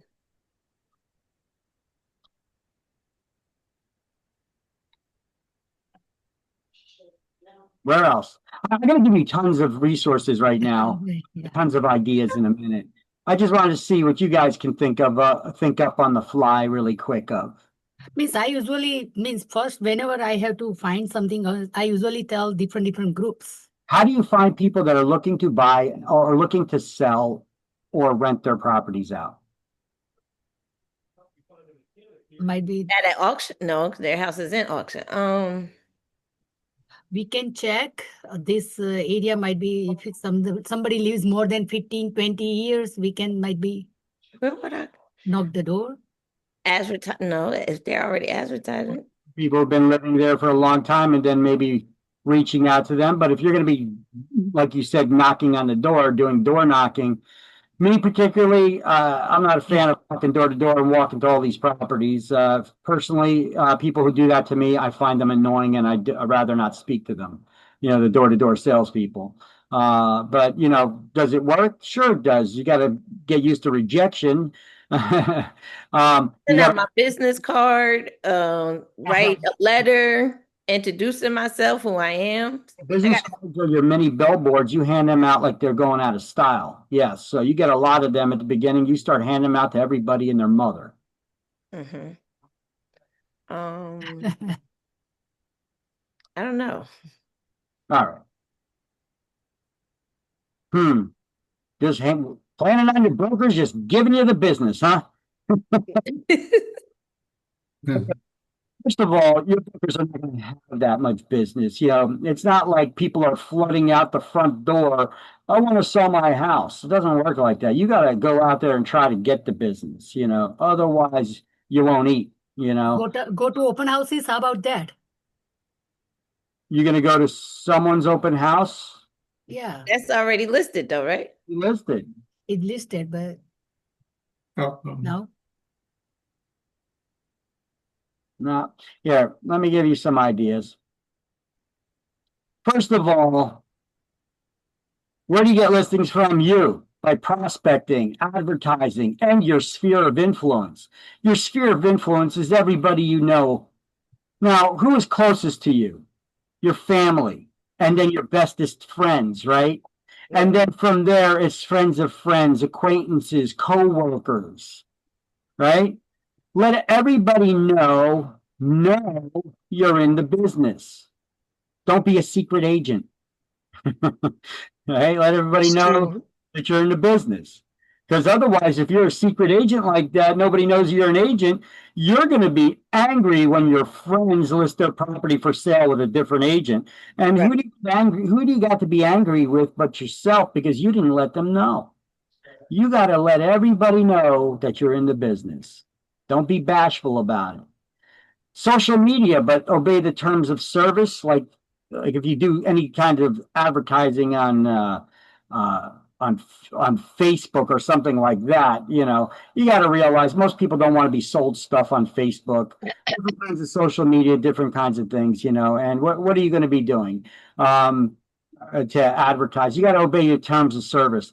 Like Facebook, you could advertise on Facebook, but you need to create a business page for your ads. And then you could promote that business page on your personal page. Okay. I told you guys start off with a website, get your own real estate websites, and then you could like make blogs and stories about different interesting things that could go viral to drive traffic to your site. And you could take those links to those stories that you make, those visual, either written stories or videos that you create, and then make those take those posts from your real estate website, take the link and post it on your social media websites. So this way you drive traffic to your site. Have a real estate website. Blogging, you could go to websites like Zillow and Trulia and all those, and there are blogs there where they ask for real estate professionals' opinions on certain things. You could start answering questions for people, letting people know that you're an expert in the biz, Cold calling, although it's not particularly one of my favorites, that's up there with door knocking. Oh, You're definitely going to get used to rejection. You'll grow a thicker it's true. skin for sure by doing this because you're going to get a lot of rejection before you finally get one. But it does work. But keep in mind, you got the do not call list. You shouldn't be calling anybody on do not call list. So you got to run your calling number lists against those do not call lists before you start reaching out to people. Making up mailings, sending out postcards and letters. I like that. I think it works. Yeah, It goes in people's mailboxes directly. right. Granted, you got to get it printed out and you got postage, or you can make it nice with one of those mortgage brokers that are probably going to ask you, hey, if you got any buyers, run them by me. I can get them approved. Say, okay, no problem. I'm actually going to be working on getting a listing. A lot of buyers will come with that.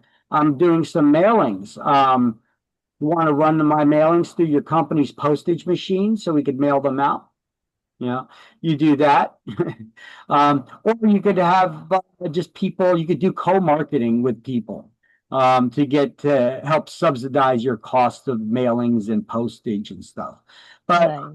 I'll show you a cheap place where you could send out mailings for the postage, where you could send out hundreds and hundreds of them. You guys know what a first class stamp costs right now? Yeah, first class, right. You said how much it costs? First class? 124? No, it's not over $1. It's close to $1, but it's not quite $1. Hey, Google, 90. how much does a first class stamp cost? 78 cents. Okay. Oversized or unusually shaped envelope stamps are $1.27. Holy shit. I'm going to show you a place where you could send to hundreds and spend a fraction of that. Okay. You got to put money in your business to make money though. But at least at the beginning, you could start working with buyers and such. But this chapter is about listings. So I'm asking you about where do you get listings from? Right. How about list pendants targeted mailing lists? Remember, that is. Pendants. List Public pendants notice of target. possible future legal action. Those people are falling behind in their mortgage payments, right? Pre-foreclosures, you could get those as listings. Oh, wow. Things to them. What about networking with lenders and trying to find out who their asset managers are for their foreclosed properties so that you could possibly get listings from the banks, the lenders. They call those REO properties. That's bank-owned property. Or you get listings from HUD, Fannie Mae, or IndyMac. Billboards, or as many billboards, business cards, or you could advertise on billboards, or the smaller billboards by those bus stop benches and those recyclable and garbage bin covers. They have those little mini billboards there in front of them. Those are actually surprisingly fairly inexpensive to advertise. Events, there's meetup events like meetup.com. You could go to events and things of that nature, mix and mingle with people, let people know you're in the business. Networking, town hall meetings. You find a developer at a town hall meeting in your municipality is trying to get a permit to do some kind of large construction project. Introduce yourself, give them your business card when they're done speaking up there. And maybe you could become a real estate agent for them. Join a business networking group. How about your church or religious group? Let everybody there know that you're in the business. They're more likely to trust you and want to do business with people that, they worship with, they may already know. Any social groups, hobbies, friends, golf, pools, bowling, sports buddies, anybody you play sports with, book clubs, barber shops, wherever people hang out, hand out your business cards. Let everybody there know you're in a business. Now, diner placemats and back to school book cover sponsorships, they don't work well. You'll be flushing your money down the toilet. It'll be good once you have a lot of money and you're doing really good in the business. Yeah, sure, you could spend some money on this stuff just to be out there. But these things, they usually don't result in more business for you. If you're doing street fairs and things of that nature, you could get some promotional materials made up. Magnetic business cards, calendars, desk calendars, to-do lists, T-shirts, hats, pens, koozie, drink coolers, for like they hold the bottles and cans, stress balls that are branded, How about advertising on shopping carts? Branded shopping bags, maybe get some of those made up. People always seem to forget them. You could hand some of those out, right? Sports bags. These things you can get made up with branded that are fairly inexpensive. How about media? Well, TV can be expensive on the national level, but your local cable TV, you could get really cheap advertising. You could narrow it down to a single channel in a single geographic region. Cable companies, it's incredible how much they could target the audience of your advertising. They could brand it, they could limit it down to certain channels and programs in certain neighborhoods even of who's going to see your ads. So you could really make it more affordable that way. Radio tends to be a little bit expensive, actually. Internet, you could advertise all over the internet and social media, and you could probably do that with a fairly cheap price. real estate magazines and newspapers. Newspapers tend to be more expensive. Some real estate magazines are expensive. Some are more affordable. They like the ones that come out every 2 weeks. Those ones tend to be more affordable. For sale by owners, you can reach out to them. You know they want to sell. Reach out to them. Expired listings. You know that they already want to sell. They listed with an agent. They just failed to sell. So you could reach out to those ones. Just make sure they didn't relist again or renew their listing. You could look them up in the MLS to make sure that they didn't relist.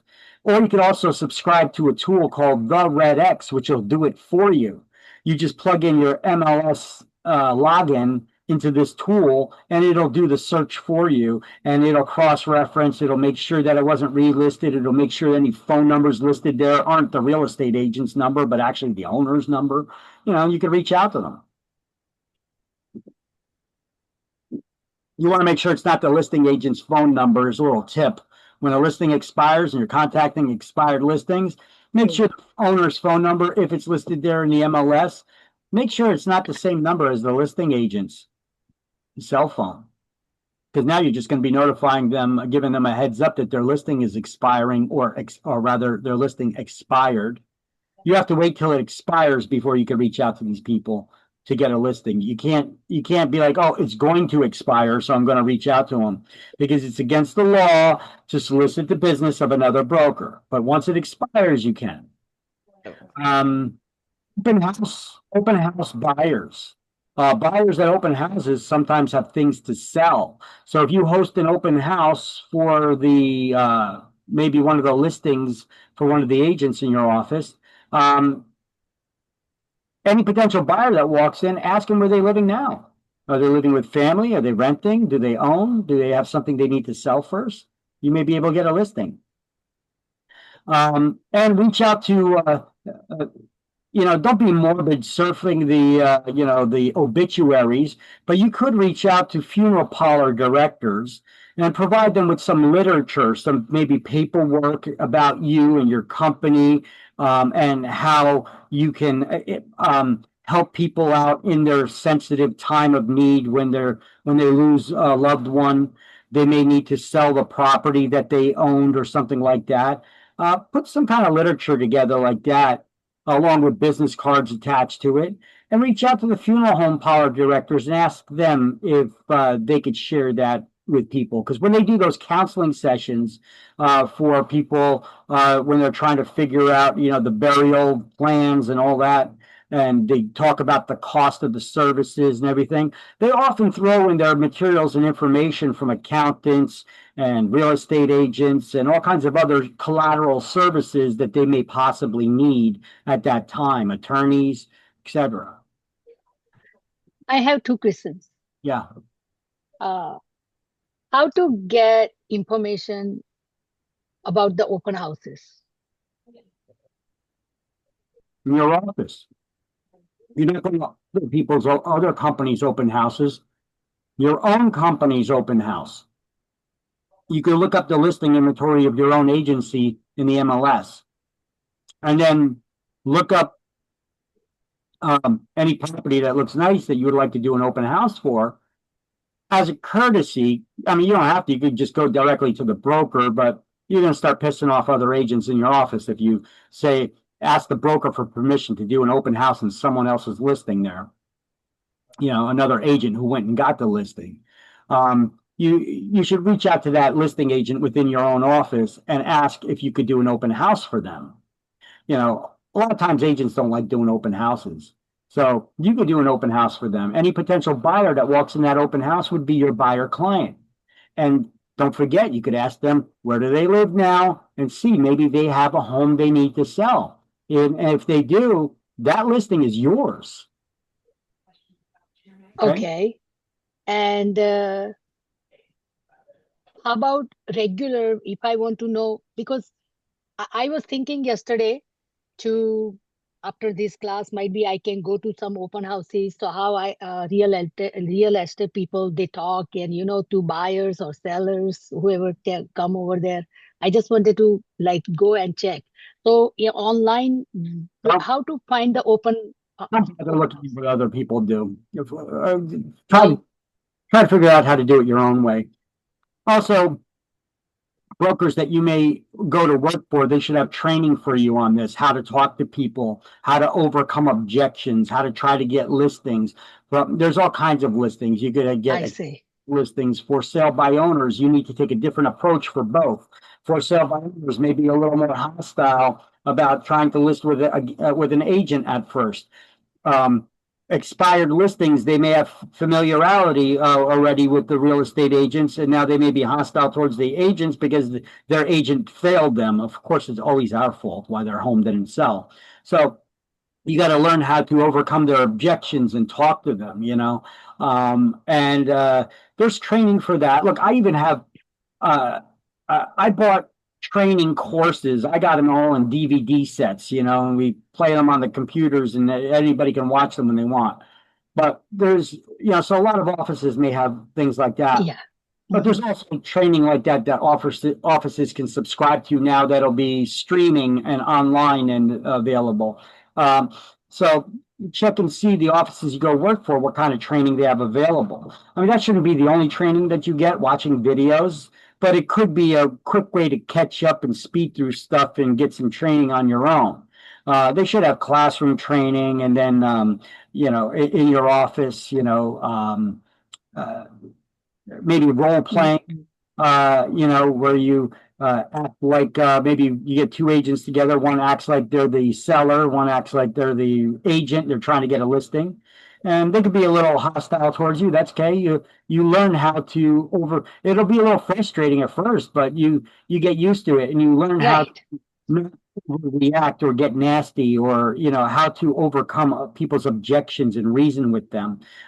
This is actually a lost art these days with social media and everything. A lot of people, they don't know how to talk to each other. Everything is texting or messaging, right? Right. This is why our society changed and why we're losing our humanity. This is why you don't think twice. That is true. Because they didn't like their politics or what they have to say, because they it's dehumanizing, So Right. they kind of lose the art on how to speak to each other. You have a conversation with somebody then, and if somebody's like proving you wrong in something, a lot of the reactions of people is they just explode at you or start calling you names or cursing or whatever. They can't handle it. That's this younger generation anyway. So this is actually an art that they need to learn, because when you're face to face with someone, you can't do that. You expect to get business from somebody that you're going to start insulting. You got to grow a thicker skin in dealing with getting insulted by them. Anyway, here's a bunch of resources. If you guys haven't, Right. snap a picture of this. I'm giving you a lot of good information here. Yes, you are. Right. Hold on. Real estate classes don't usually give you this stuff. They just teach you, for exam and get out. Hope you don't fail in the first 6 months. I'm trying to give you some information to give you a little bit of a, fighting chance. The rest would be on your brokers, because I told you guys day one, what's the most important thing after you get your real estate license? Training. Your brokers need to train you. So when you're interviewing brokers, you need to get one that's going to give you good training and hand holding at the beginning. Maybe even going with you out with clients, showing properties, or going to get a listing for a listing appointment. So that you could see how it's done. You're there for that training in person. You could see the conversations and the interactions. I also have, for me, I got those, like I said, those training DVD sets. I got them from a guy called David Knox, where he's got his real estate live series where he followed around top producing agents in different places in the country. And he just asked them questions about how they start their day, how they end their day, and then he filmed them interacting with actual clients. So it was a pretty useful thing,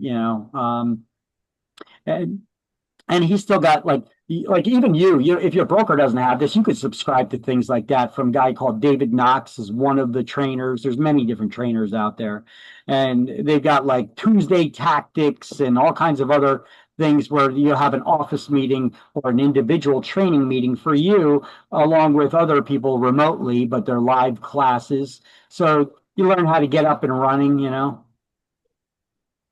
right.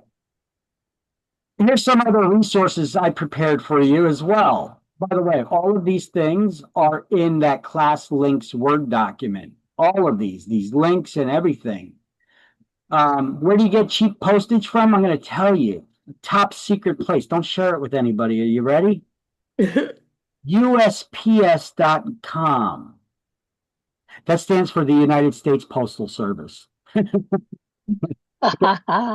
It's /EDDM. That's Every Door Direct Mail.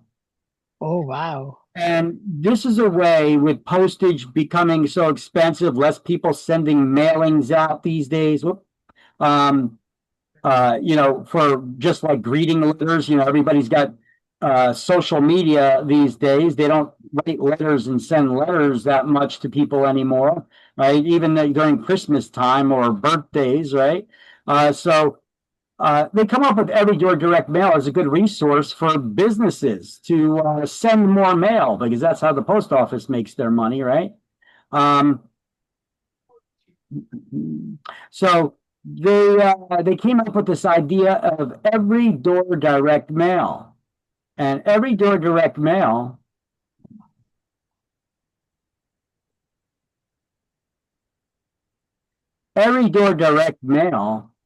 is a way that you could send to entire neighborhoods what the hell's going on here? This one, right? USPS.com. That's the one. Yeah, USPS.com/EDDM. If I were to click on it here, I'll show you a little bit about it. This is Every Door Direct Mail right here on the USPS website. Okay. You could get your own mailer pieces made up. Now, if you're going to send out mailings, what are you going to need to send out mailing? You're going to need some sort of a literature. So make up a postcard or something, or a letter. And then you're going to need to get that printed up in mass. Then you're also going to need a mailing list. Who do you send it to? Okay. However, if you use this Every Door Direct Mail, you don't need to go buying any mailing lists or doing mail merges and printing labels or anything like that. With Every Door Direct Mail, you can avoid a lot of those postal regulations where you need a label that it's addressed to somebody at a particular house and it has their name and it says "or current resident." With Every Door Direct Mail, you just provide enough mailing pieces and they'll put one of your mailing pieces in every mailbox around the postal carrier's route. But you need to send it to everybody on that postal carrier route. But your postman has several routes that they do. And look, when you do this, you could get postage as little as 24 cents. Wow. Look.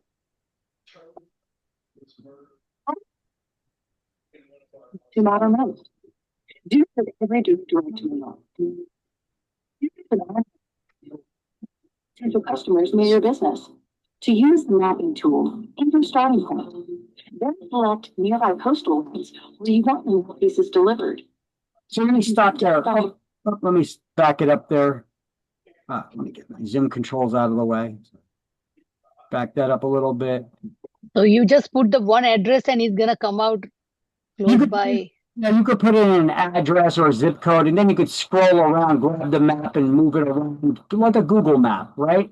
And when you hover over the streets, it'll highlight a bunch of different streets like this in weird shapes, and it'll tell you how many houses or boxes are along that route, how many of them are residential or business, and what the total cost is to put a mailing piece in every mailbox along that route.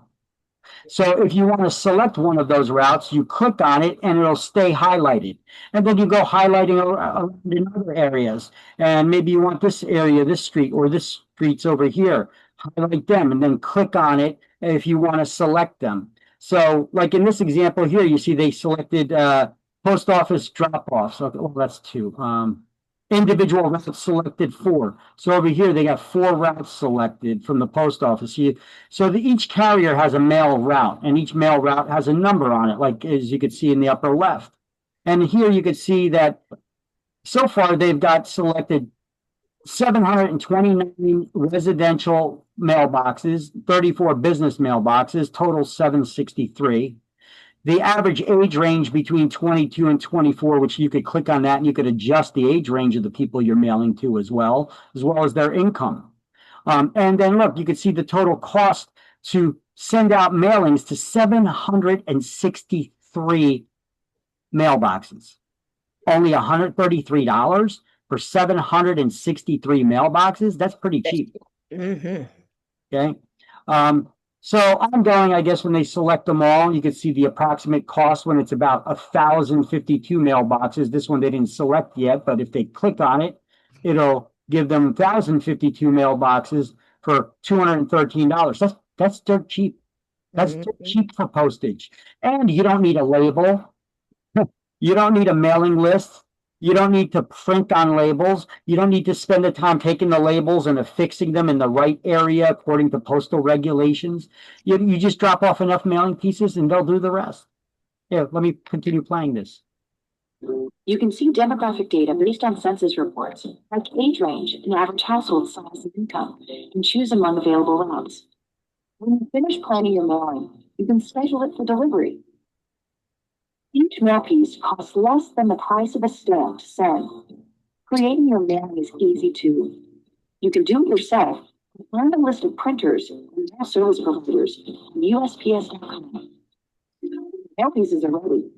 Bring them to the post office, deliver to every address in the routes you selected. Reach potential customers simply and cost effectively. Every door direct mail from the U.S. Postal Service. Your post office anywhere. But it's cheap. It's a cheap way to send out postage. So my question is gonna select itself the whole area, because I just put one address, but it's not taking the whole area. You got to hover the mouse over the different streets, and the streets will light up. Then you got to click on one to select one. Where should you go? Where should we go first? You got to go to the EDDM online tool. Well, I see. First, you should actually sign in and register. You should register for an account. Oh, okay. Free. You go to the online tool. Let me see if I just click on the online tool.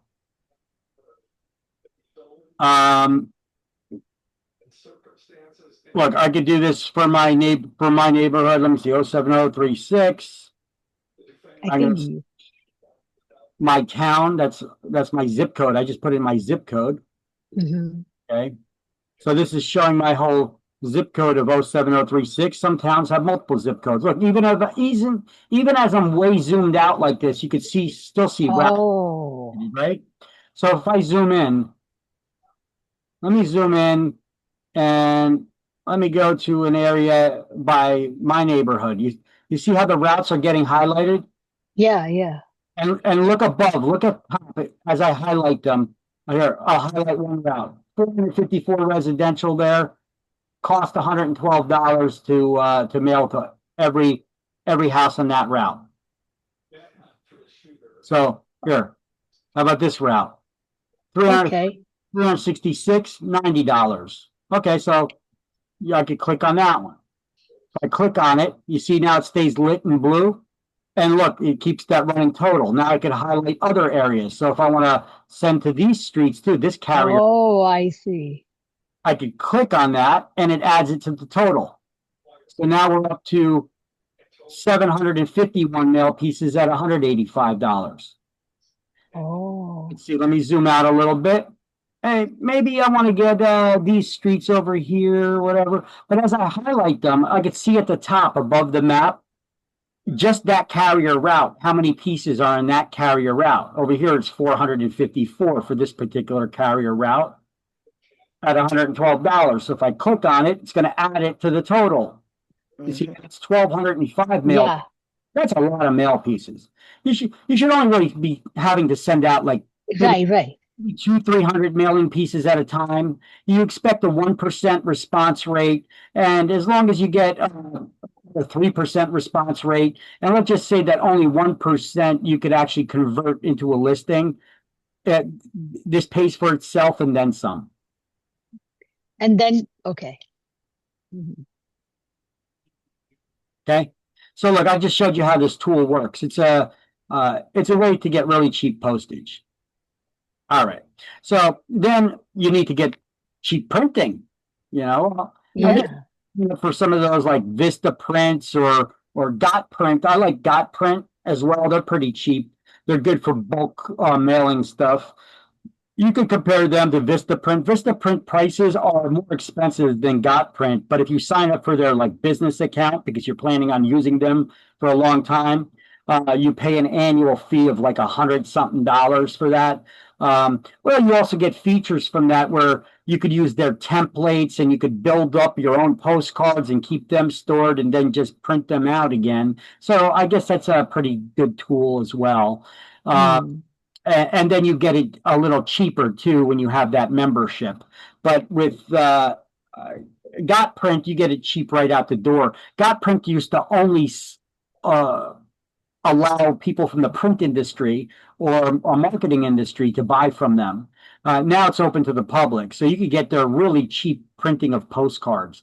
I mean, you could get like 5,000 postcards made up for like $100, but then, the postages will probably cost you, or the postage to have it shipped to you will probably cost just as much because of the weight of 5,000 postcards, but it'll take you a long time to send them all out. But you get the idea. You can get a lot printed out. Get yourself a domain name for your websites that you'll eventually be getting, like from GoDaddy.com. They're a reputable place and they're fairly cheap with purchasing a domain name. Like www.isellrealestate.com. Okay. If you want that name, you go to GoDaddy, you see if it's available, and if it's available, you purchase it. And you got to pay every year to renew that. It's a good idea to buy a couple years in advance, and then you have that account. You could always go there and renew it to keep the domain name. But then you need to point it to a website. So eventually you're going to need to get your own custom real estate website with a IDX feed. An IDX feed is a feed where people can search the MLS through your website. And then you get the leads on that when they create an account maybe and they want to save like favorite properties and things like that. And then you could also respond to them. And you could see the properties that they're searching or favoriting, and reach out to these people to help them out. Here's a couple of softwares that can help make up templates and things, and also track clients because they have contact managers and all kinds of other financial managers, email drip campaigns for people that reached out to you to the website or however. You can stay in touch with people through those types of things.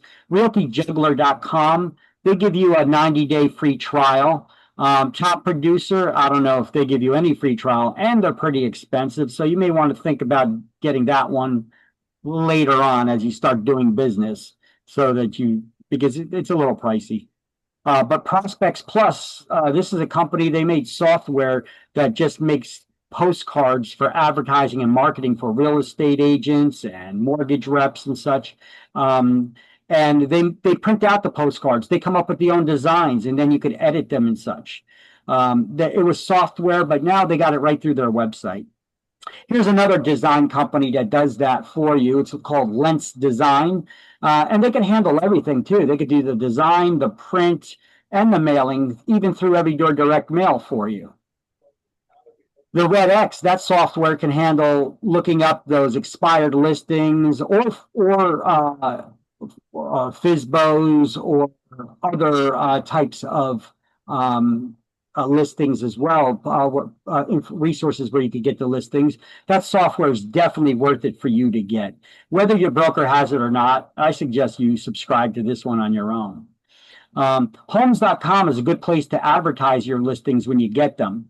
It's also impressive to show the owners that we could put your listing in the online, and people do a search for homes in a certain region. They could find your house in 1 or 2 clicks instead of your house being out there somewhere that they need to stumble on it. Like they could just do a search on Google for homes for sale in Edison, and boom, your listing is going to be right at the top of the list in the search results. And they click on it, and boom, right off the top, it'll show all of your listings. So your client's listing will be highlighted there. Realtor.com is for the public. Realtor.org is for us with all kinds of resources and marketing tips and ideas. But you do have a profile on Realtor.com. So through Realtor.org, you could edit that profile for the Realtor.com website so the public can see. Here's a link down all the way down at the bottom here where you can access that profile, claim it once you're licensed, and start editing your profile, building yourself a profile. And this video shows you how to do it. Non-RPR is a free tool you get with your membership dues for your New Jersey Realtors Association. So once you get that, and they got that blog that shows you all those different ways and how you could use these tools to get listings and do anything else for that matter. I already showed you the video on this, so I'm not going to do it now. They got all kinds of training videos on that website too that could teach you how to use these tools, especially for new agents. They got the startup set of videos that you could watch.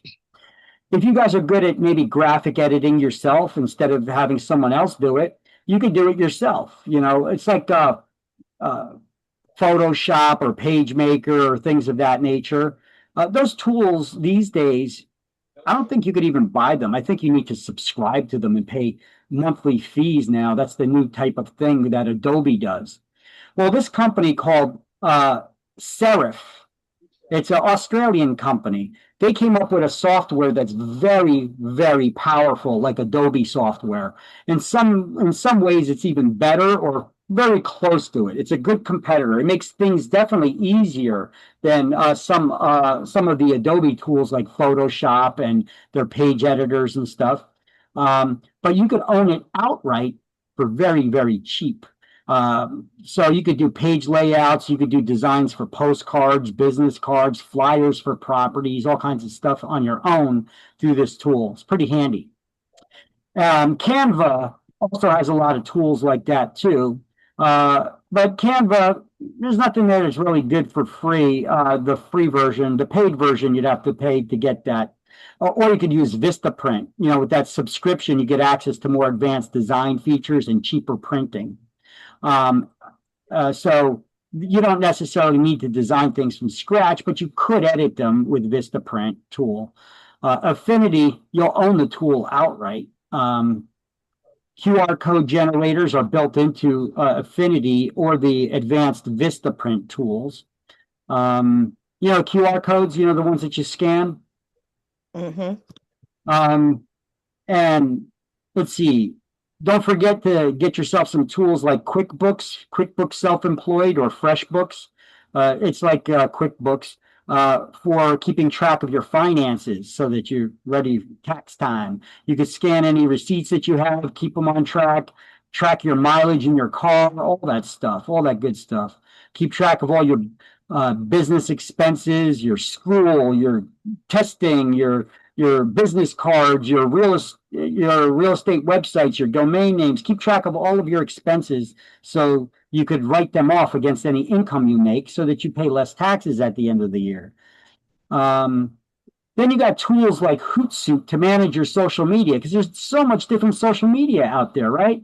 We got, other than Facebook and Instagram, you got so many other types of social media websites now too. And even if you just have a handful of them that you're advertising on, how do you keep track of them? You got to go create a profile in each one, customize each one. You gotta, every time you make a post, you want to make a post on one, you got to make that post on all of them. You got to go individually to each one and make a post, and then go back and scan it periodically, see if anybody responded to them so that you could reply to them. Well, you could have a tool like Hootsuite where you pay for it, and you could manage all your social media. You can make one post one time, and it will make the post on all your different social media pages that you have. And it'll also monitor any responses that people make, and you can make responses through one interface. Now, I found a cheaper tool that does the same thing. I don't know if it does it as good. I just see what they advertise and what they say.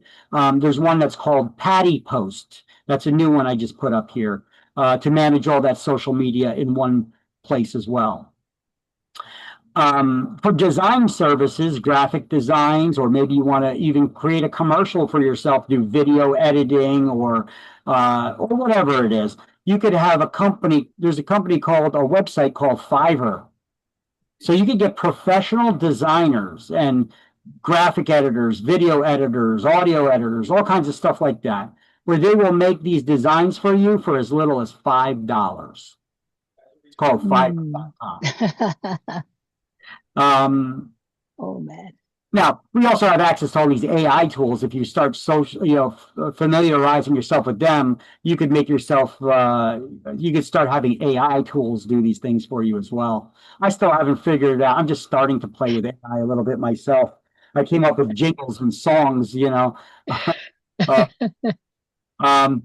Okay, Remine. This is a tool we get for free with our Garden State MLS membership. If you become a member of that, you could get access to Remine Pro for free.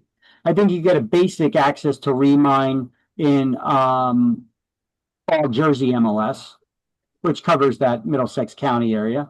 And this tool is great for doing a little reverse prospecting to get clients. You really have to look at their tutorials on how to use it. I haven't delved too deep into it, but I've seen a training class where somebody showed me how to use it, but I took my notes and I never looked at them again. So I'm not the best person to consult on that, but it looked like a pretty powerful tool that could be used. Hey, and if it's for free, it's for me, right? Mm-hmm. So there's some more resources for you. Okay. Once again, all of these, you could find them in that class links Word document.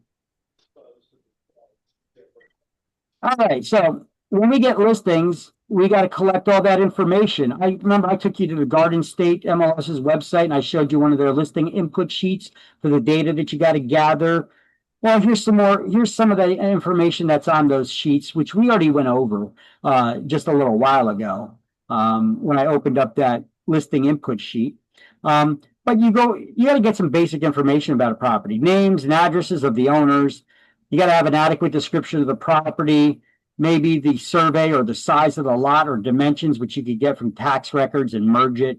Number of rooms, total rooms, number of bedrooms, the layout of the rooms, what floors they're on, the sizes, all of that stuff you could gather and you put in there, type of heating, type of cooling, type of flooring, type of roof, construction of the building, what's the architectural style, yada, yada, yada. What is the current true tax figure, any special assessments that are outstanding? Those are those improvement taxes that the municipality may charge homeowners. Find out what the HOA dues are and who is the HOA management company. If there's a property management company and who the contacts are, we're going to need that information. What the monthly HOA fee is for homeowners, if it is a condo, right? Talking to the owner, find out the amount of any existing financing that they still owe on the property, if it's not paid off. If the property's distressed, in other words, are we going to have to do a short sale because you owe on the house more than what it is currently worth? Is this going to be a foreclosure? Is it in danger of foreclosure? Are you going through divorce or bankruptcy? Okay, these are important questions we need to find out to see if we could even sell it. If they went through bankruptcy, we're probably not going to be able to sell it if they're still in the bankruptcy, unless the property's been discharged as an asset of the bankruptcy. Short sales those are basically pre-foreclosure sales.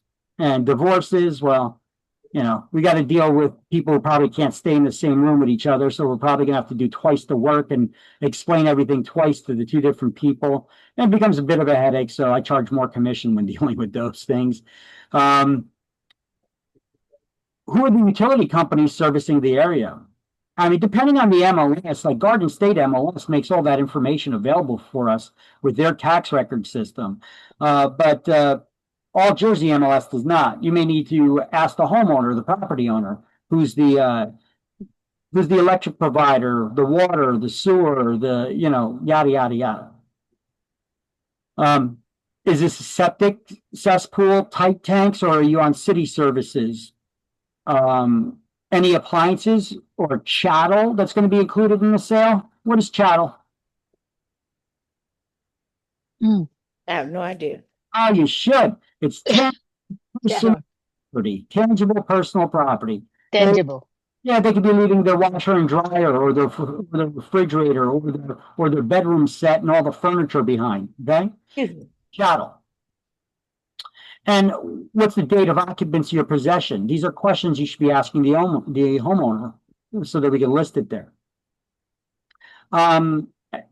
Possibility of any seller financing or concessions that they may be willing to give up to help the buyer purchase their home with paying for their closing costs, or even sharing the commission. Okay. What's the zoning on the property? Is it residential, commercial, mixed use? Is it in a flood zone or not? You could use any of these tools that we'll have access to. The last one is to a certification you would pay to get a flood determination.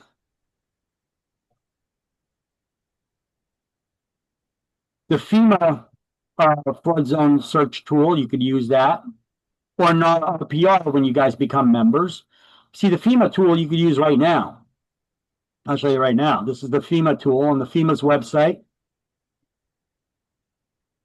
Now, I'll put the address of an old property I used to own that I know is in a flood zone.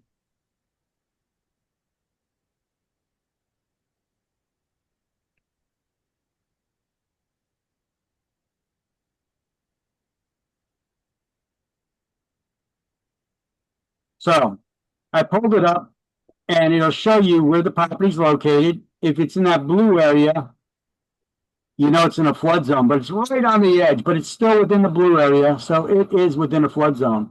And this is a less of a risk flood zone around the edge here, but it is still a flood zone too. Yeah,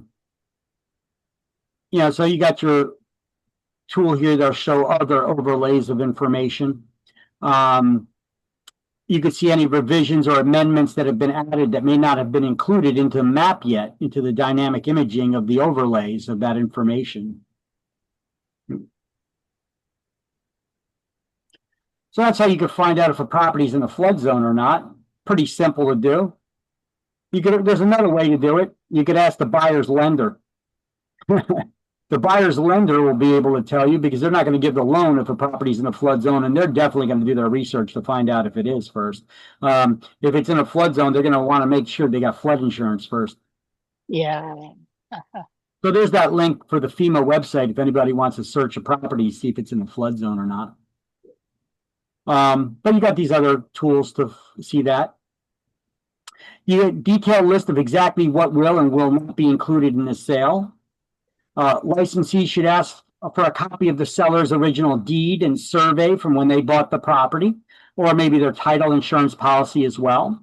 And then scan it so that you don't need to have them print out a copy for you. You could use a tool like Adobe Scan. It's a free application. Has anybody got this on their cell phones? Nope, but I'm about to do it now. It's a free tool. Even though they're starting to make some of the advanced features in it now that you got to pay for them, it's still a free tool and you can use the basic features pretty good still. And, you know, things like surveys and deeds, they could be odd shaped and sized paper. Sometimes it could be very big. Basically, what you do is you take your cell phone and you just open up this app and it uses your camera in your app, if it recognizes automatically the corners of that, you just got to have a steady hand and try to hold it level and have nice lighting around it so you don't cast any shadows on the paper you're scanning. And you could create a nice scan to a PDF, which anybody can read or print clearly. Or you could convert it to images, but PDFs are best for documents. See, here's that link where you can get it from the Google Play Store for your Android. But anybody who has Apple products, you can get it from your Apple Store or whatever it is where you get your thing. Just look up, it's called Adobe Scan. Okay. Here's the link for the Google Play. All right, and here's a basic little rundown of how it works. Here's some screenshots here. You could see it'll automatically detect the corners of the document.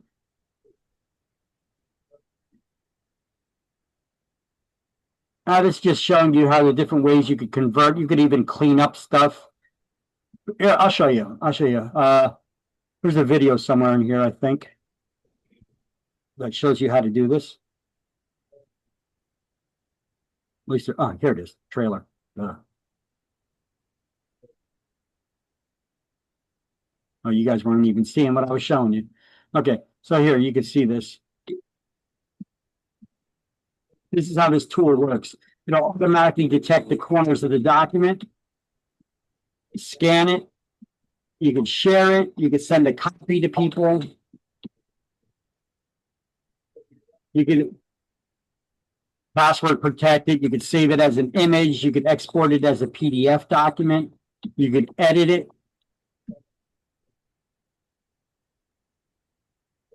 These are some of the more advanced features I think you got to pay for to scan the information and automatically have it added to your contact manager. But the basic features of scanning and creating PDF documents and sharing them and emailing them, that's still available for free in the app. So it's definitely worth having. You should have several real estate applications on your cell phones, right? Let me look up some of the ones that I have on mine so that I could share with you. So I got a folder on my cell phone. I have the Realtor RPR app, or NAR RPR. I have something called Carl's Mortgage Calculator. PhotoFi, it's a tool that you get for use for free with the Garden State MLS. My Supra eKey application, Adobe Scan. You got your basic calculator. Something called Showing Time. That's an app that you're going to need because a lot of real estate agents use it for setting up appointments and appointment scheduling and such.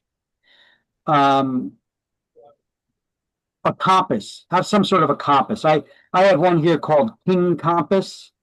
I used to have one called Vastu, but then they changed it up and made it a little bit more too busy. So I got this one called King Compass.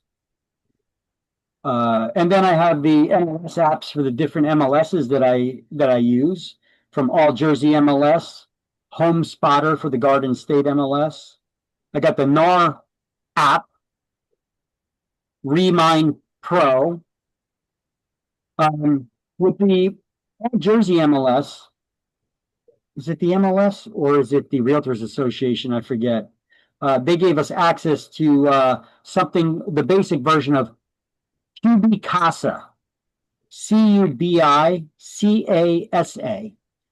It basically is an app that you could open up and walk around with your camera. You could walk around a house and it'll do the floor plan layout for you. And it could even do measurements. Pretty interesting. So now you could have a floor plan that they'll send to you. And if you need them to do edits, you get a couple of free edits before they start charging you for going back in and making changes. Is that RPR? Are you talking about, or which one?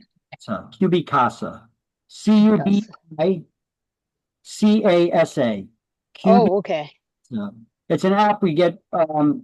It's a pay-for app. We get a version of it for free with one of the MLSs or the Realtor Associations. You got to just see all the benefits that you get from the different ones and download those apps. This one I found pretty handy. It makes a nice floor plan layout diagram of the house for you by just having the camera and walking around and just filming where the wall meets the floor and everything. And it does it'll do like floor heights and floor, room sizes and stuff. It'll put the doors and the windows where they're supposed to be, the kitchen, the bathroom. It does a nice job of doing the floor plan layout. It's a CASA? CUBI, CASA, CASA. QB CASA. QB CASA. Okay. You also have ZipForms Mobile, if you want to do your contracts remotely with your mobile application on your cell phone or tablets or what have you. So, and then I also have something called Forewarn, where I could do instant criminal background checks on people. Okay, floor plan and AI home. It says floor plan and AI home. It's a blue sign, blue symbol. Wait, what are you talking? Wait, what did you say?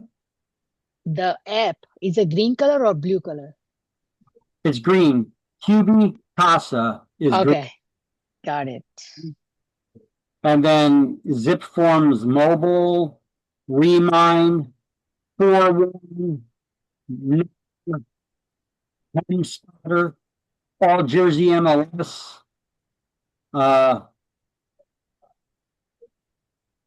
Whoops, I opened something by mistake. Let me close that out.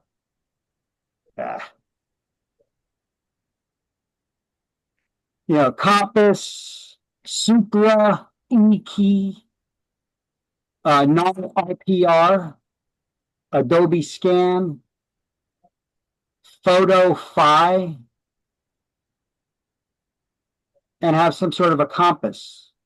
I have one called King Compass, but you can use whatever you want. All right, those are just a couple of apps. Do I use all of them all the time? No. Do I use that? I use that Adobe Scan a lot, though. It's very useful, even in your personal life for scanning things. You ever need to send a copy of your driver's license to someone, insurance company or something? Yes. They want a copy of your driver's license. Instead of taking pictures and sending separate pictures, which could then look all weird and out of whack, you could use Adobe Scan to scan the front of the driver's license, turn it over and scan the back, and it'll send it all on one document. It's a useful tool. And you can even convert it to to just JPEG images if you want as well. So. Wow, they have AI also. QB CASA AI. One has AI tools built into it, I guess. Wow. So even though you're invited to their homes, always check people's IDs too, to see that they're the actual owners. May not be scanning their ID. I never really did that, but may not be a bad idea. All right, so this is just a lot of the information we need to gather. Now look, this agent, what did they do? Licensed salesperson, Essex County, what did he do? Let's see, he did something that was incompetent in that he failed to confirm that their client was actually the legal owner of the property prior to marketing said property and entering into a contract of sale for the property. Oh, geez. So this guy took a listing, got somebody to enter into a contract of sale with them, and then found out that they weren't the actual owner of the property. Oh, my God. You got a $4,000 fine for that. What was it? Thought I saw suspension of the license somewhere in here.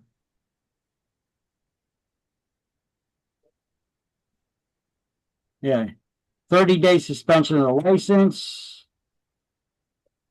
And his license is on probation for 1 year. And he has to complete 3 hours of CE.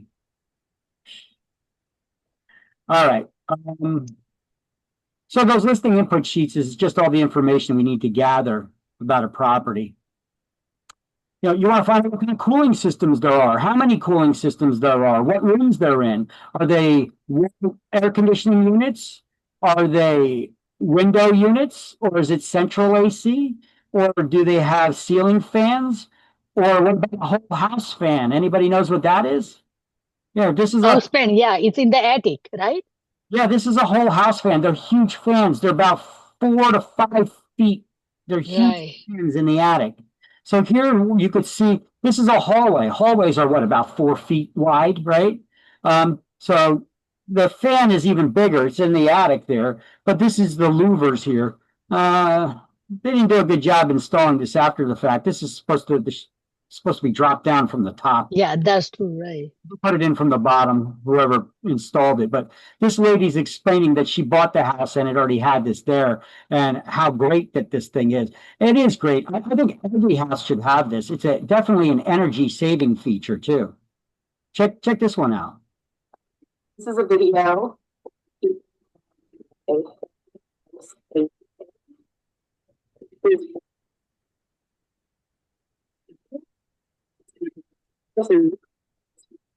Can't hear anything.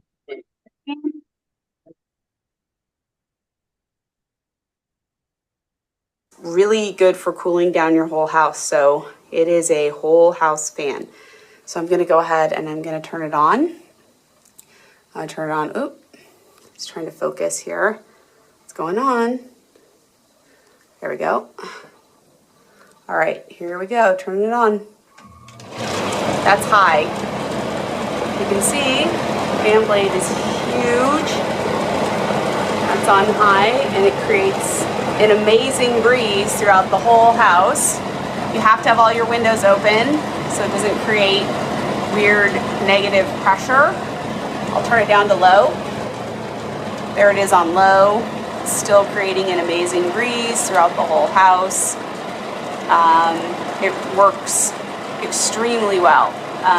So if you're looking for an alternative to air conditioning in a hot area, this thing works great. It's been about 85 to 90 degrees outside. This cools the inside of our house at least 10 to 12 degrees, so we have not needed to run the air conditioning. Plus, there's just constantly air moving through the windows, up through the fan, up through the attic, and I'm sure there's a port up there where it all goes out. But anyways, that's what it looks like. And here I will turn it off. And then the flaps close, and that's it.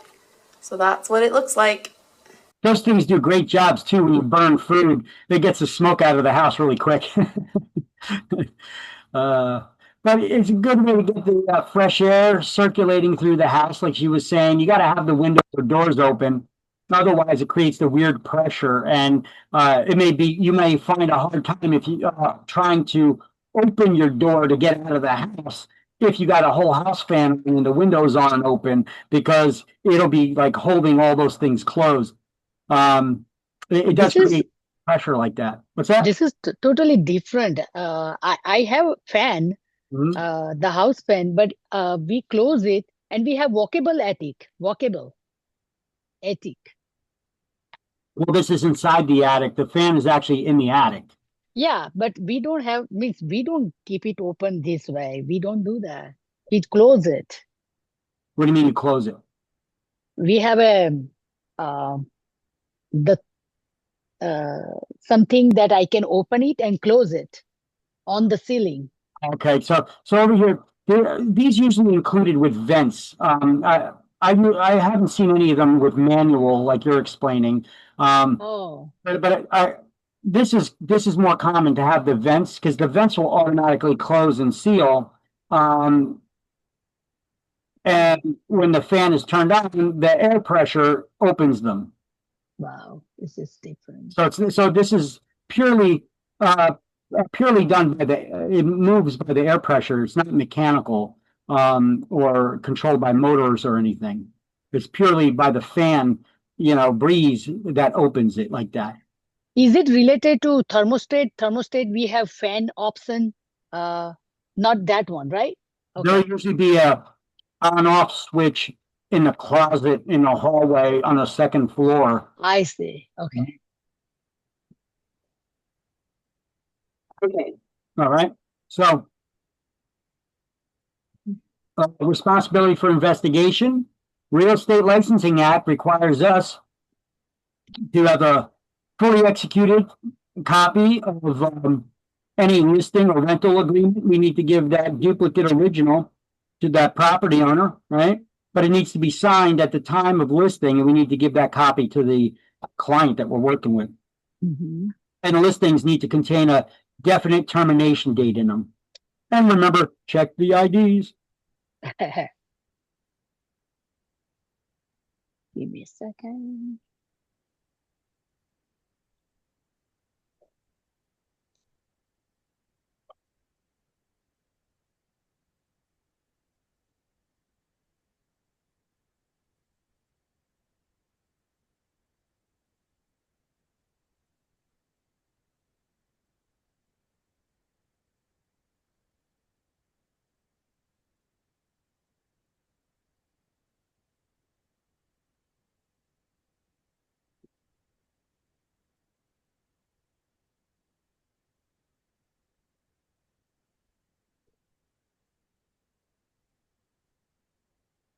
All right.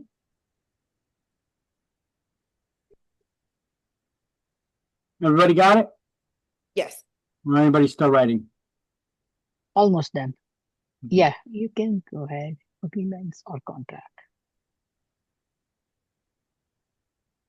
Okay. Good. Thanks. Everybody got it? Uh-huh. Yeah. So page 188 as well. Each licensee must fully cooperate with all other New Jersey licensees in the sale of listed property unless the owner directs us not to, in which case we got to get them to sign that CYA form, the waiver of broker cooperation agreement. Otherwise, listings have to be put into the MLS within 48 hours, and all written offers have to be presented or forwarded to the owner within 24 hours. So I guess we could highlight this stuff, but I would highlight it and then I would take a picture of what I got up here on top.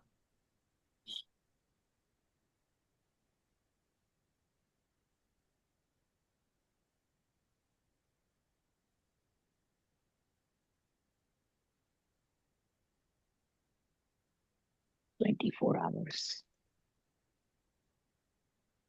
Yep, all written offers need to be presented or forwarded within 24 hours.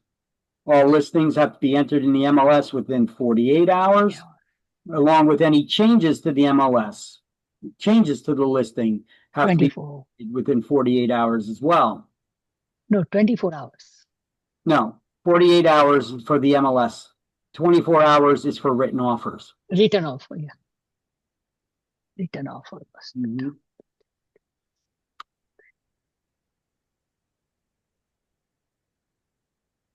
And we put those listings in the MLS unless the owner directs us not to. And we get them to sign that CYA form called the Waiver of Broker Cooperation Agreement.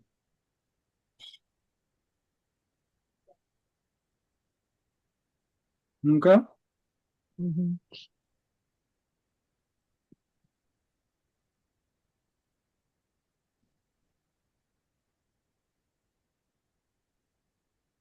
Everybody good? Yes. Yeah. All right. So in New Jersey, all commissions are negotiable, right? So the sellers are no longer required to pay the commission that is then split and offered to the other agent who brings the buyers after that NAR lawsuit.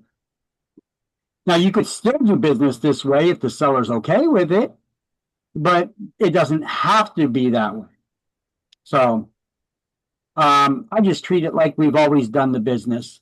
I always charge the commission to the seller, and then we split it amongst the other side.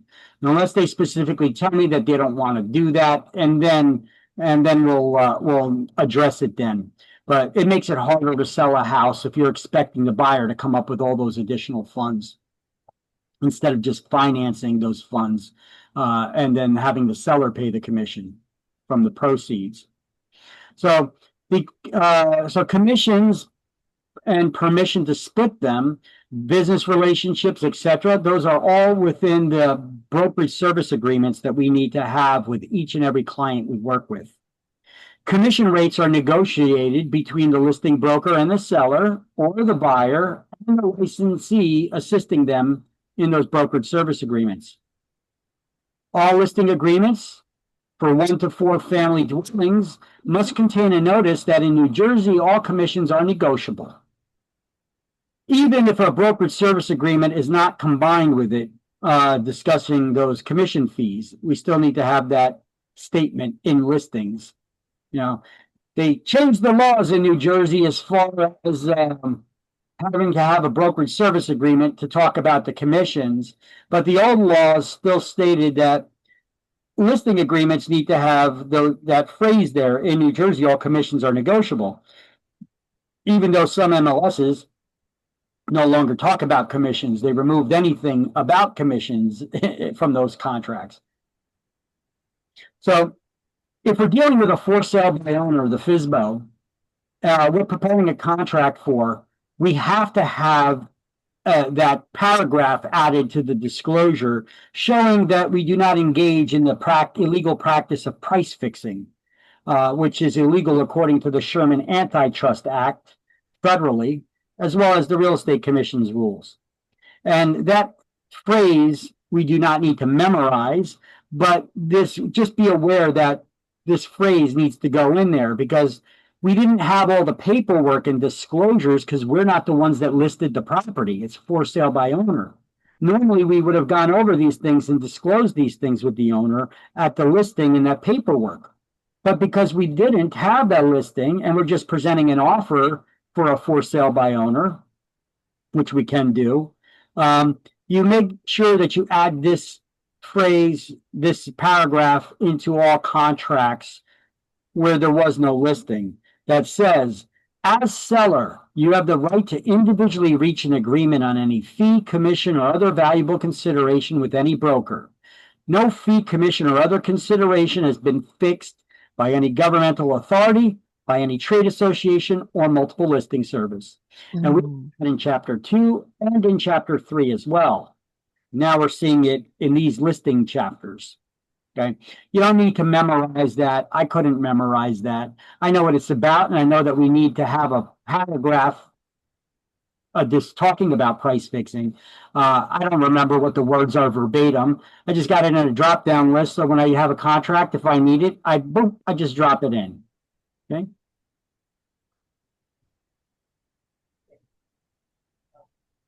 So here's a disclosure about price fixing in listing and brokerage service agreements.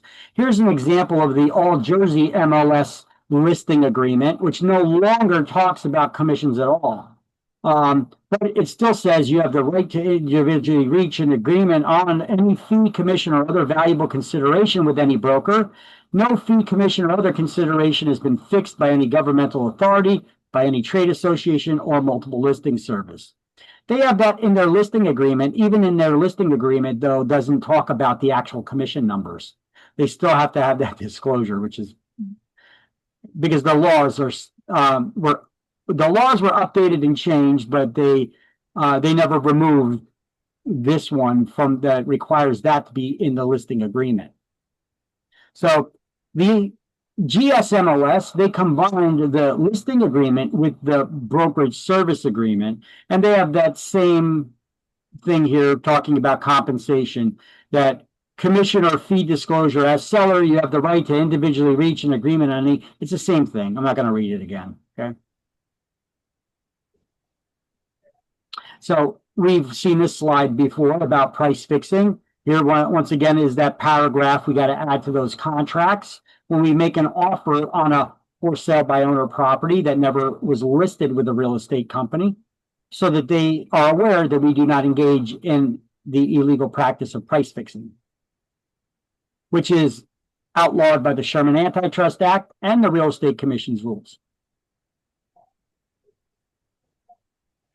And then seller property condition disclosure report.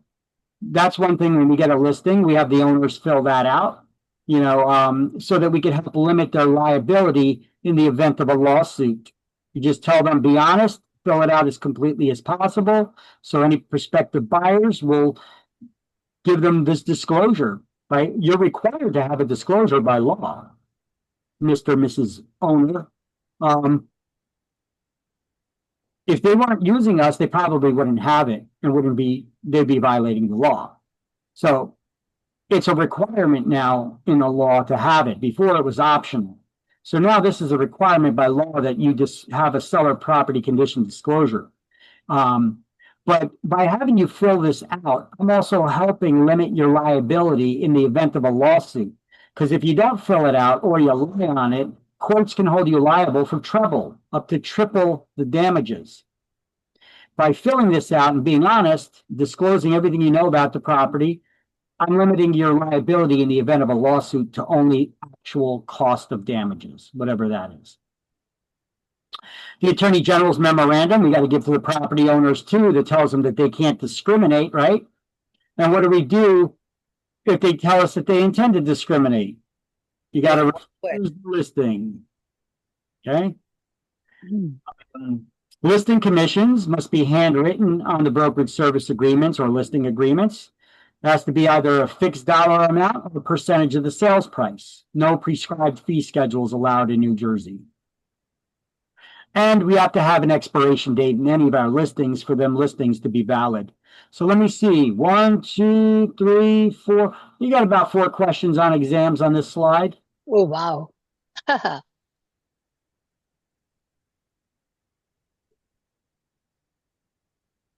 Hold on.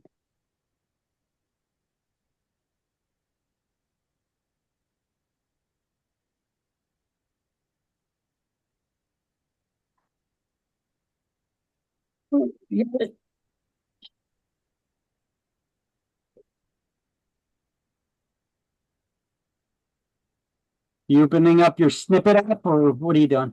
Or did you get it already? Good. You got it? Everybody Got got it? All right, so the Attorney General's memorandum, page 188. New Jersey Real Estate Commission requires brokers and salespeople to furnish each listing owner with a copy of the memorandum. In addition, licensees must refuse to take listings from any owner who indicates an intention to violate the law. Basically says the same thing that we had on the previous slide, except here you're just highlighting it in the book at the bottom of page 188.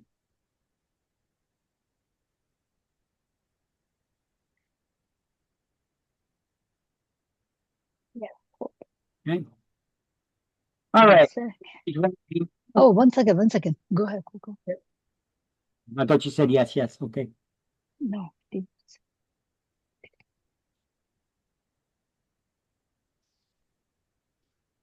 Okay. All good. Good. Okay. Page 189, under expiration of listing period, all exclusive listings must specify an exact termination date. That's like the umpteenth time that we said that. So you think it's going to be on exam? Yes.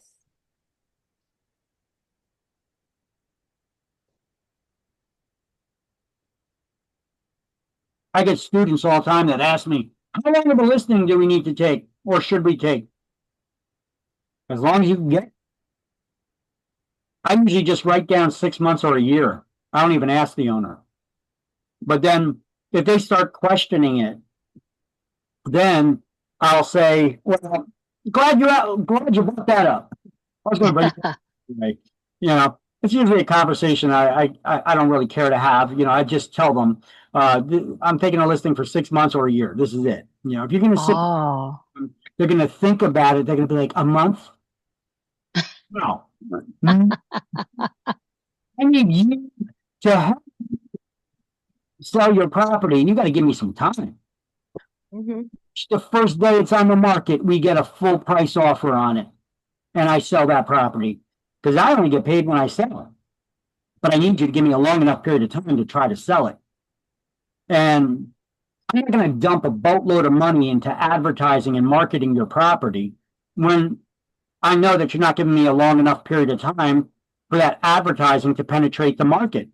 It takes time for us to make the ads that go into magazines and websites and then get printed and have to go through the corrections and I forget what they call that in the print industry, but they do the corrections and then it goes back to you and then they eventually print these magazines. Then they need to get distributed and then you got to wait for people to walk by them and pick them up.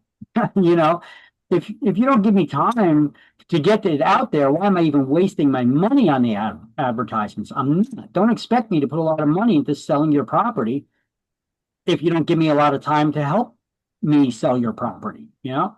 But I say, here's a way that you could try to figure out how long it'll take to sell your property, but this is definitely no reflection of how long of a listing I need. I want to get a longer listing than this. But how long should it take to sell your property? Well, you take the number of homes on the market in that area that are for sale. Then you look at the number of homes that sold last month in that same area. You divide the number of homes on the market by the number of homes sold last month. And in theory, it should tell you how long it should take to sell all those properties that are on the market. We call that an absorption rate. It's how long it takes the market to absorb all the properties that are for sale. Now, it's a theory because this theory is based on no new homes coming to the market for sale and the number of remaining constant. And we have no control over either of those things. We know more homes are going to come on the market for sale. We can't guarantee the number of buyers that are going to be on the market this next month versus this month, right? Markets change. So there's some assumptions there. The theory takes into assumption that there's no new homes that are going to come on the market for sale. We know more homes are going to come on the market. And that the number of buyers remains constant. That we have no control over. We have no idea. So that's, if you divide these numbers, it'll tell you how long, in theory, it should take for the market to absorb all the properties. Now, sometimes you're going to get a smart homeowner. When I say smart, I mean a smart ass. You know, they're going to try to test you. They're going to be, well, so it should sell quicker. So you shouldn't need as long as a listing period. Okay. Are you going to list it at my recommended price, or are you going to, or do you think your home is also worth more than everything else and you want to try it at a higher price, even though there's no other properties that have recently sold in that price range to justify that price? If that's the case, I'm going to need more time. Right? So there's always counters to these ways to overcome objections of homeowners, you know. And I'm giving you some of them right now. Now, Garden State MLS has a neat tool where you could just pull down and it'll immediately give you the absorption rates for different areas. They're the only one that I've seen added that. Otherwise, you need to do searches and find the number of homes for sale in an area, then divide it by the numbers of homes sold last month to come up with those statistics. You said where you can find that at? Garden State MLS has that there, or you could go to any MLS. You could just search those numbers and then just do the math yourself. Yeah.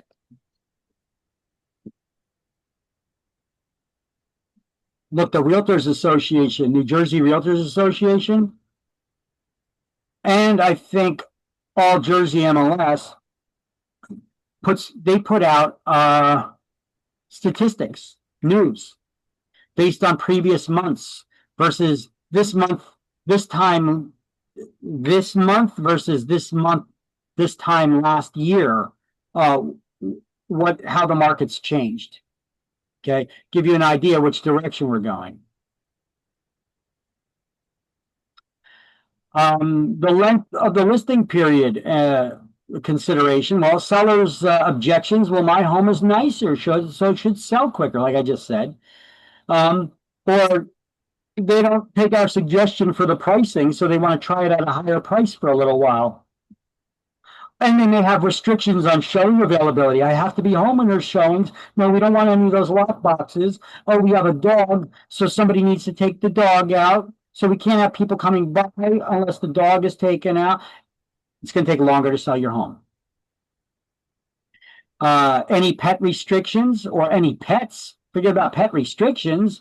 Pet restrictions for showing times, it's longer to sell your home. But just having pets, especially if you got cats and you have a litter box that you don't change out or clean out once or twice a day, or you use that cheap kitty litter that stinks, you may not notice the stink because you're used to the stink. You're used to it. Stink, okay? But somebody else walks in, they're like, you got a cat. I can smell you.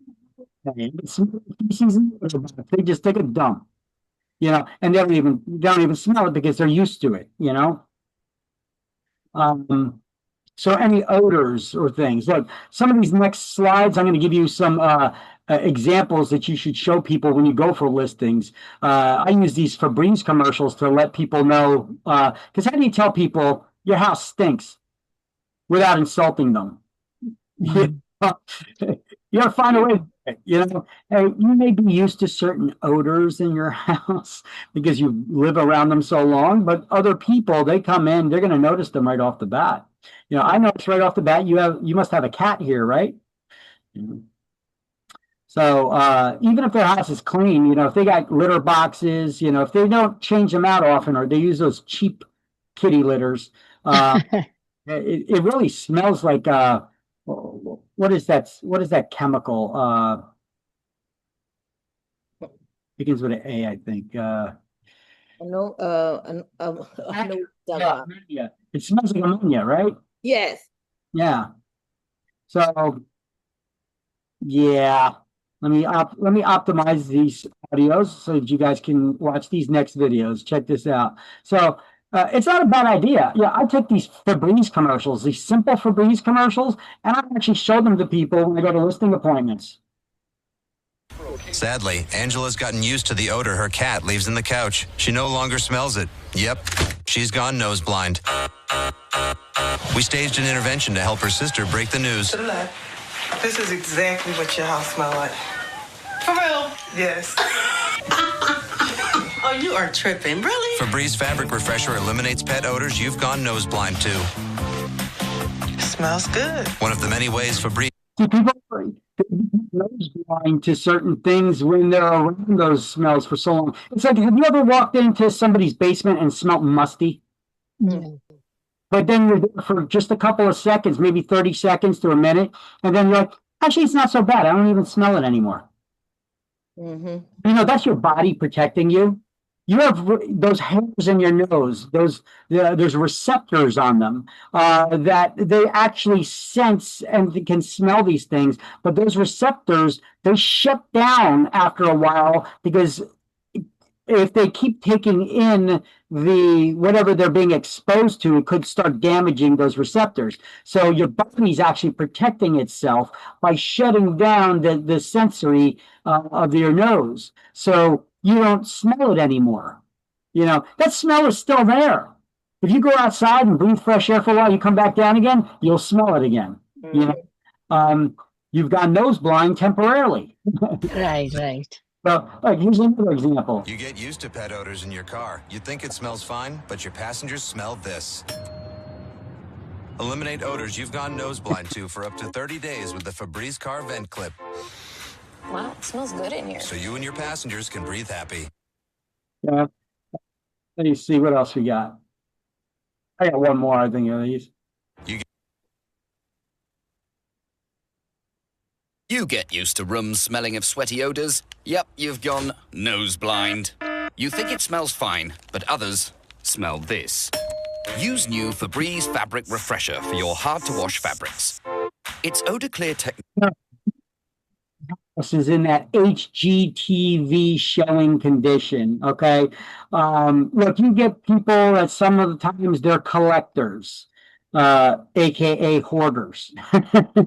Maybe they collect a lot of nice stuff, but when you got too much nice stuff, it just looks like piles of junk, so they call them collectors that have new stuff and a lot of new stuff.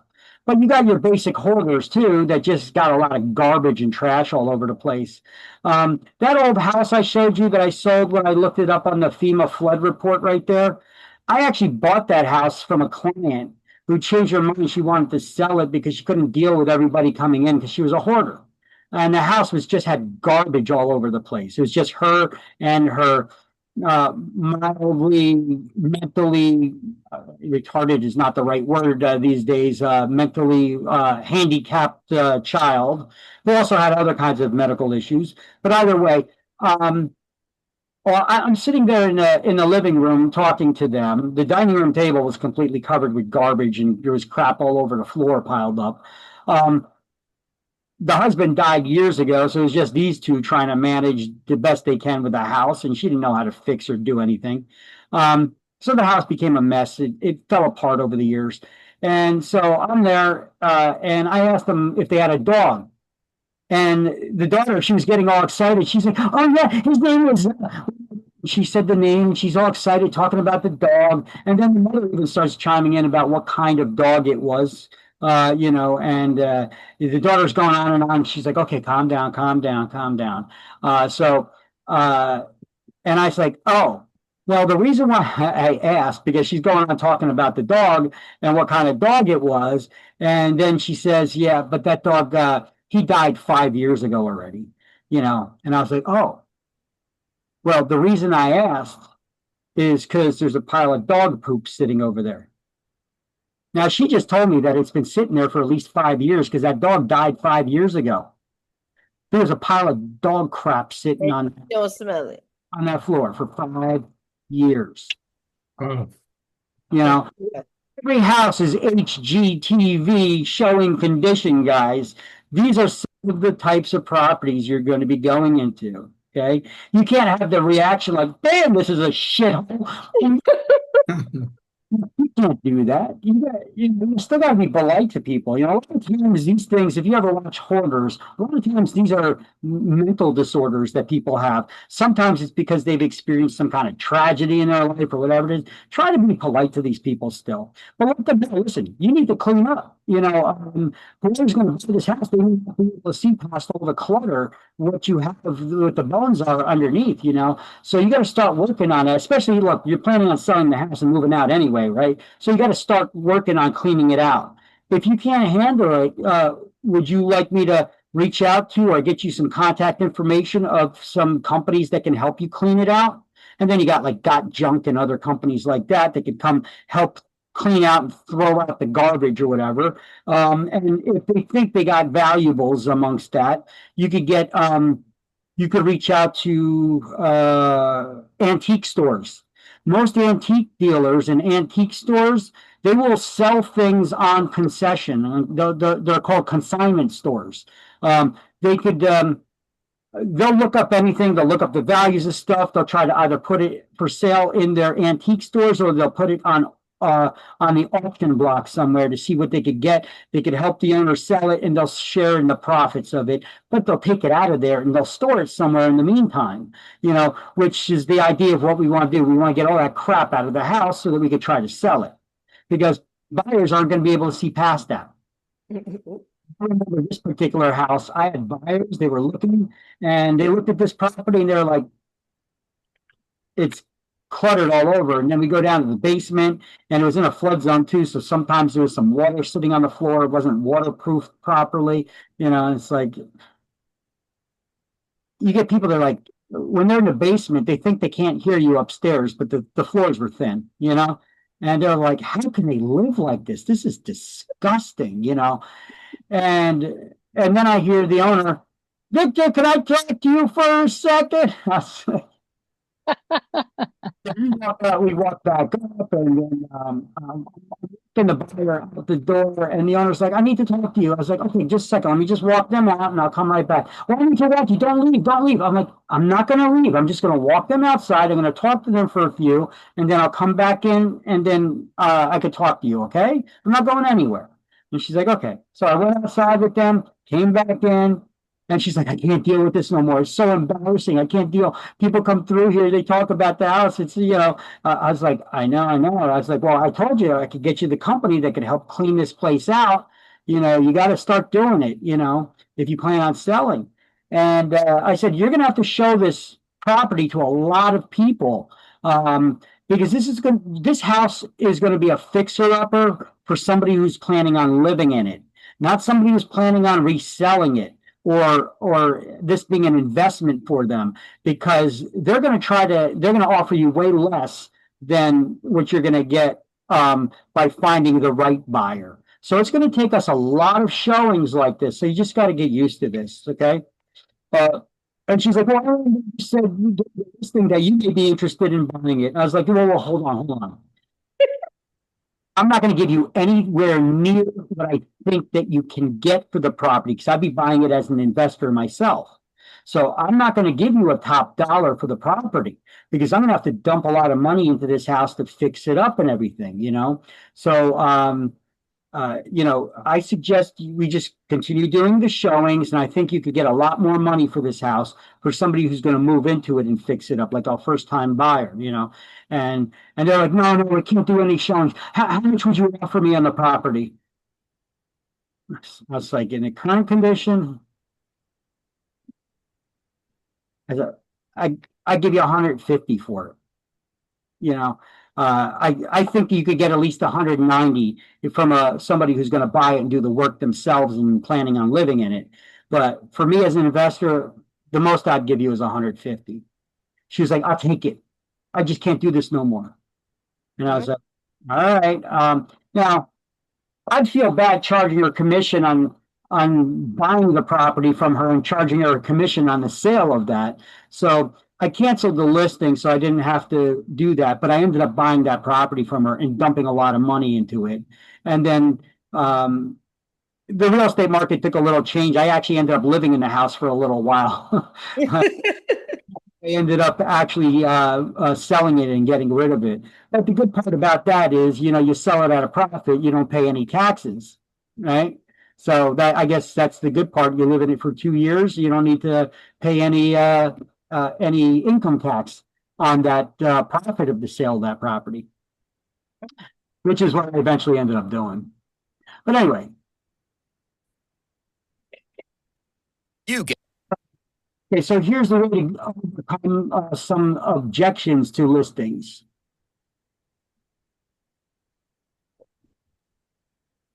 The seller may have objections like, well, my home is nicer, so it should sell quicker.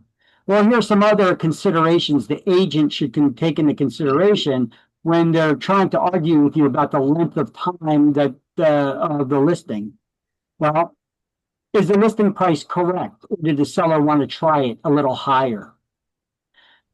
Are there restrictions on showing availability only when the owner's home, perhaps? Only between certain days at certain times? It could take longer to sell. You have any pets? Are there restrictions for the showing times because somebody needs to come take the pets out, or is it just because of odors and stuff? Have they gone nose blind? What's the condition of the home? Is it in good condition or is it in crappy condition? How's the curb appeal? A lot of people make their decisions when home shopping before they ever get out of the car. They look at the property and they're like, oh no. I want people to do that. I want people to say that. We pull up to the front of the house and no. Because maybe the shrubs are overgrown and maybe the paint looks like it's peeling, or the gutters are kind of like, it may need some minor work. It may be beautiful inside, and they're already, because of the curb appeal, they're like, oh, hell no. So your house needs to be that shiny penny on the block when selling it. It needs to be in that showing condition, ready to go all the time, even though you're still living there. If it's summertime, take your winter clothes and box them up and put them in the garage or put them in storage. It makes your closets appear bigger, And same thing if it's in the winter, take all your summer clothes and put them away so it's not making it look like you don't have enough storage space for anything. Your house needs to be in HGTV clean showing condition when you got it on the market for sale. Make sure your bed is made every day. any dirty clothes, don't miss the hamper. Nobody needs to see your crap stained underwear sitting on the floor. I'm just saying that because I've come across that before. You're going to show someone's house, they miss the hamper, and then you can see their crap stained underwear, and it's like, it's foul, it's disgusting. I'm not picking it up, and somebody sees that, they're like, oh my God, that's disgusting. So even though they're like, oh, I know what to look for in a house, as long as it's got good bones, I watch all these flip this, flip that real estate programs. I know how it works. Yeah, but until they invent smell-o-vision, people are not going to be able to actually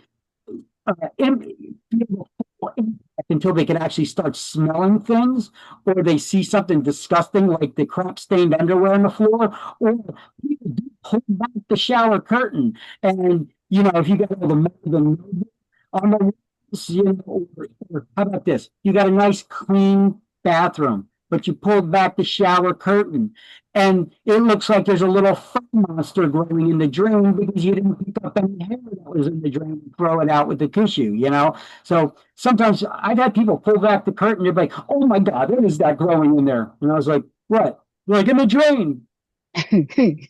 They forgot to clean the hair after a shower. Everybody loses 500 hairs every day. You know that, right?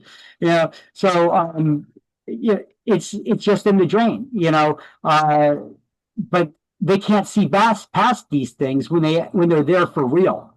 But yet they were just telling me about how they know what to look for in a house. They're looking for a house with good bones, and well, we're not even talking about good bones here. We're just talking about like cleaning stuff, like basic stuff, and you can't even see past that.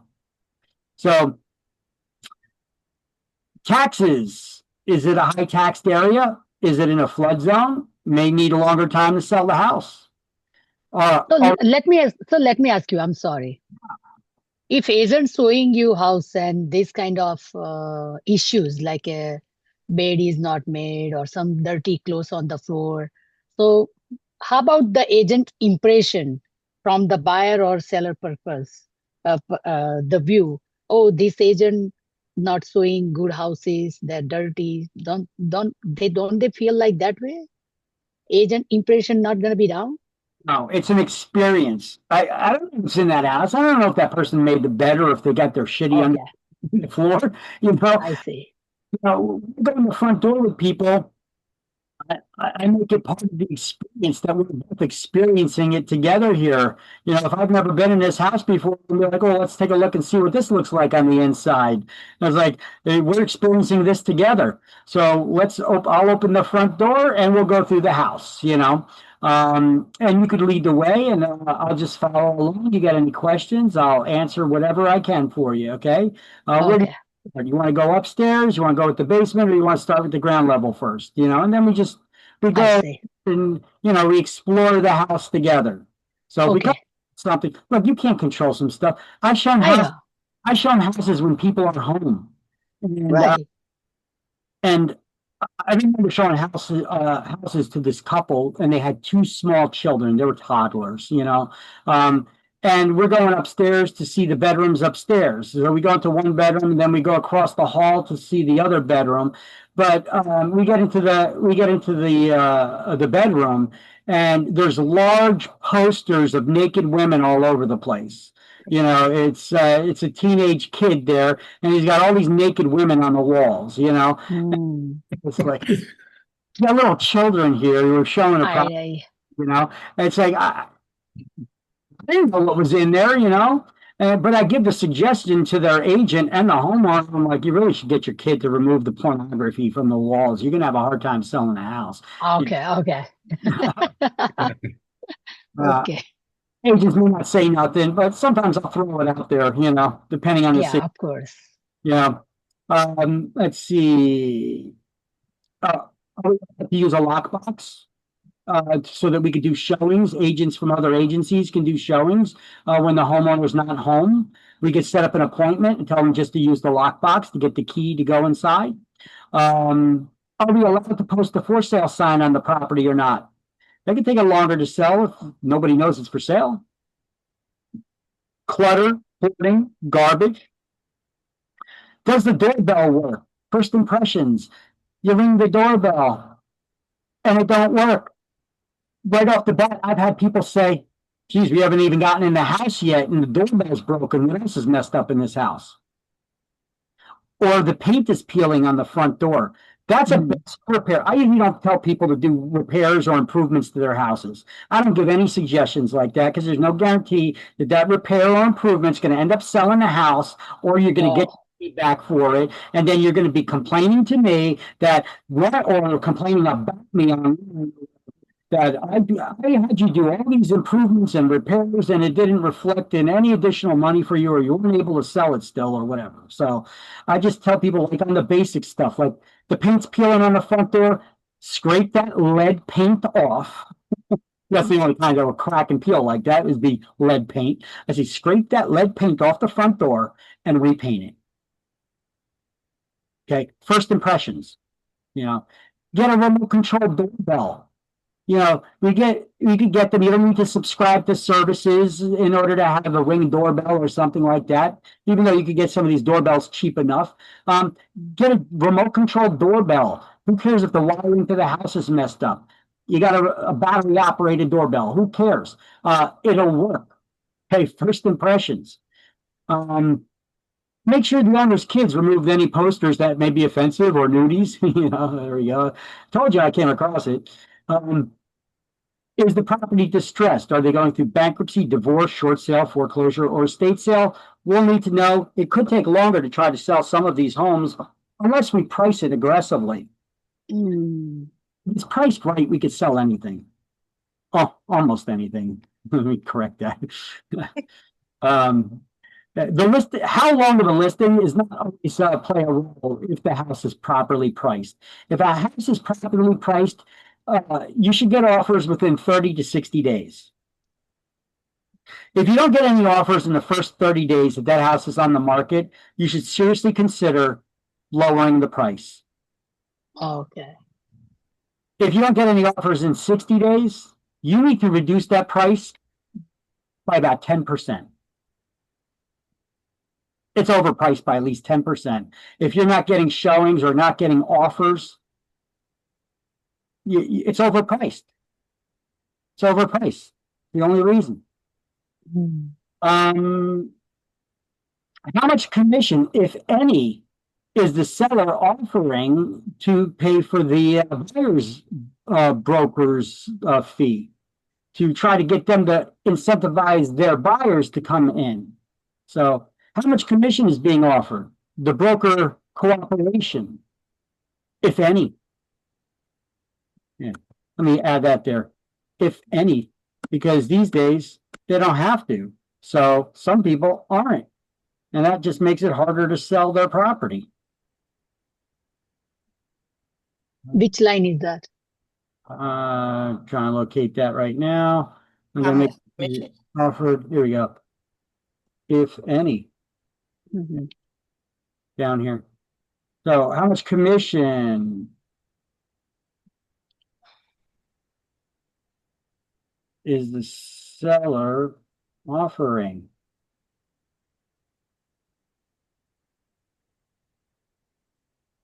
How much commission / broker cooperation is the seller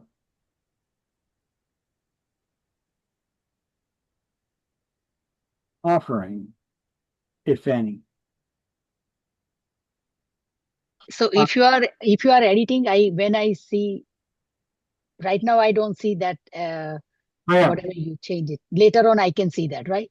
You can see it right now, fourth from the bottom. Oh, if you have it open from your computer, yeah. I'm not running this. I'm running this from my computer.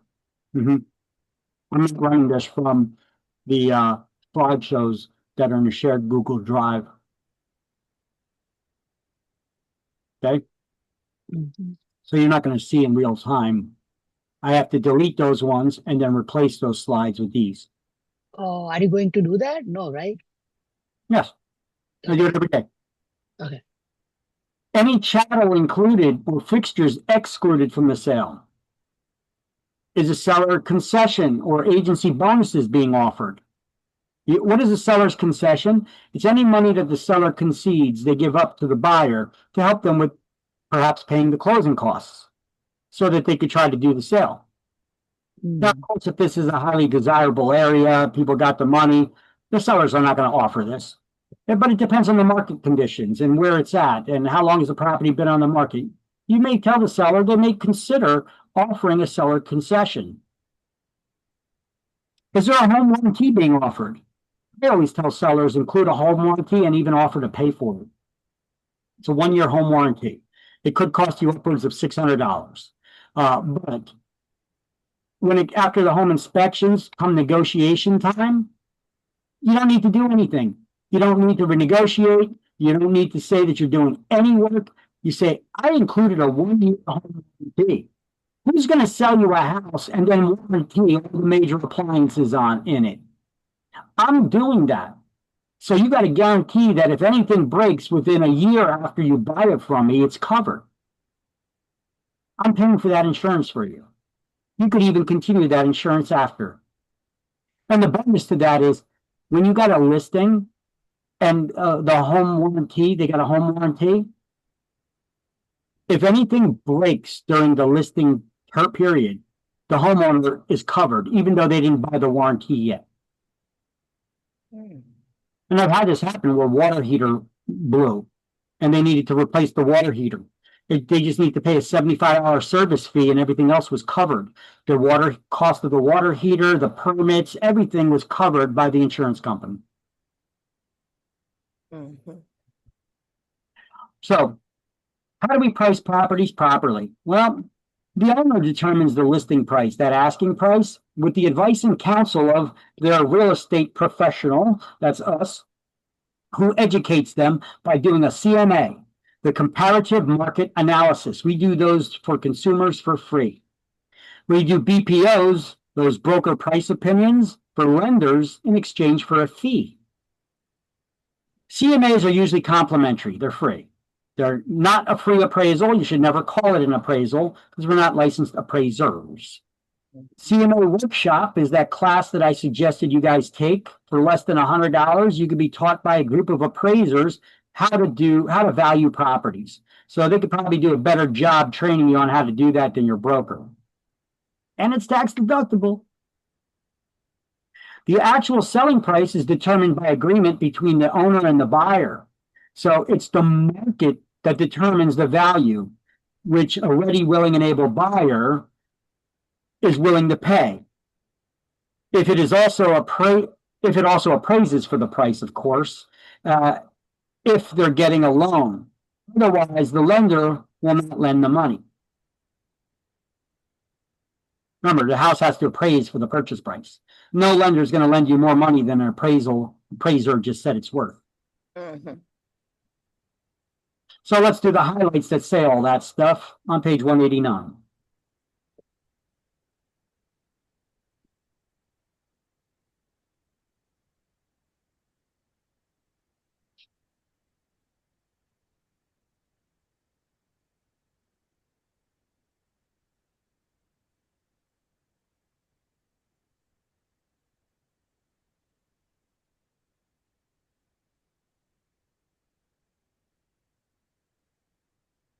Okay. Everybody got it? Yes. Yes. All right, then on page 190 at the bottom of the page, let's highlight this. The broker should convey to the seller the fact that the eventual selling price is set by the buying public. So the seller sets the asking price with the guidance from their listing agent, right?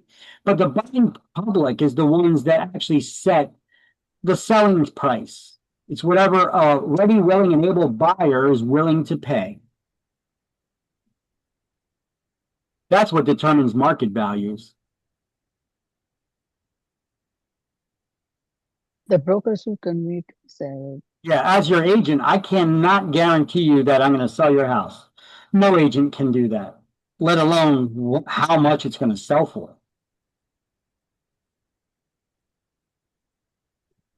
I cringe when agents tell people that. Like, I guarantee you I could sell your house. But how much we don't know, right? There's no way you could guarantee you're selling anybody. No guarantee, right? I could list your property for sale, but I can't lead a horse to water and I can't force it to drink, you know?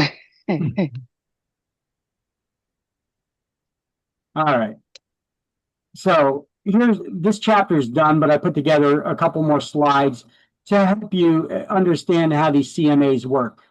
So it's the agent's job to educate the seller to come to a reasonable asking price. The seller sets the asking price and the market determines the value based on how much buyers are ready, willing, and able to pay.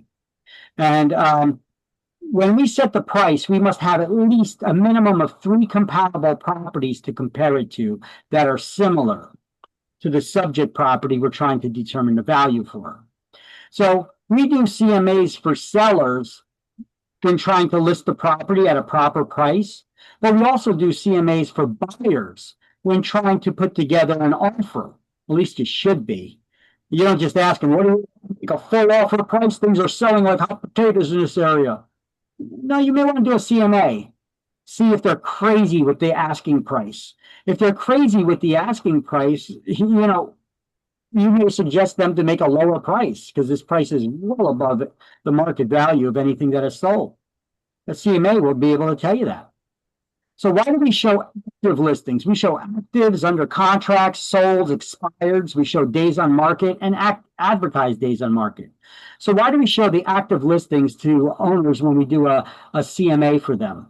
Well, we want to show them the activity, how many properties are on the market for sale. Do not look at the asking price because that is irrelevant. So far, all these owners have failed to sell. It's currently on the market. They're trying to find buyers. We show them the under contracts. We're not going to know how much.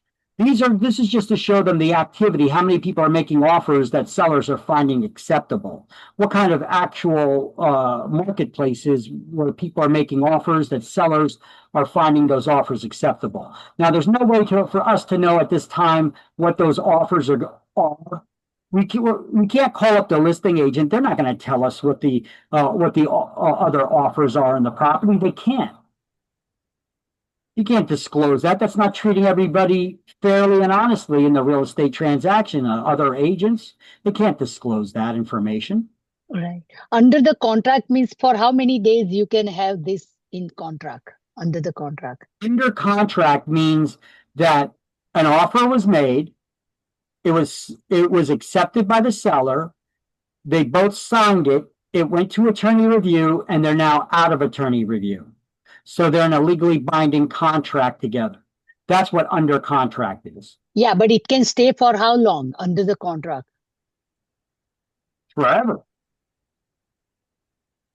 No, I meant to ask, let's say my house is under the contract, but is 3 days something or 5 days? If I find somebody is paying more than that, the person who already, something like that.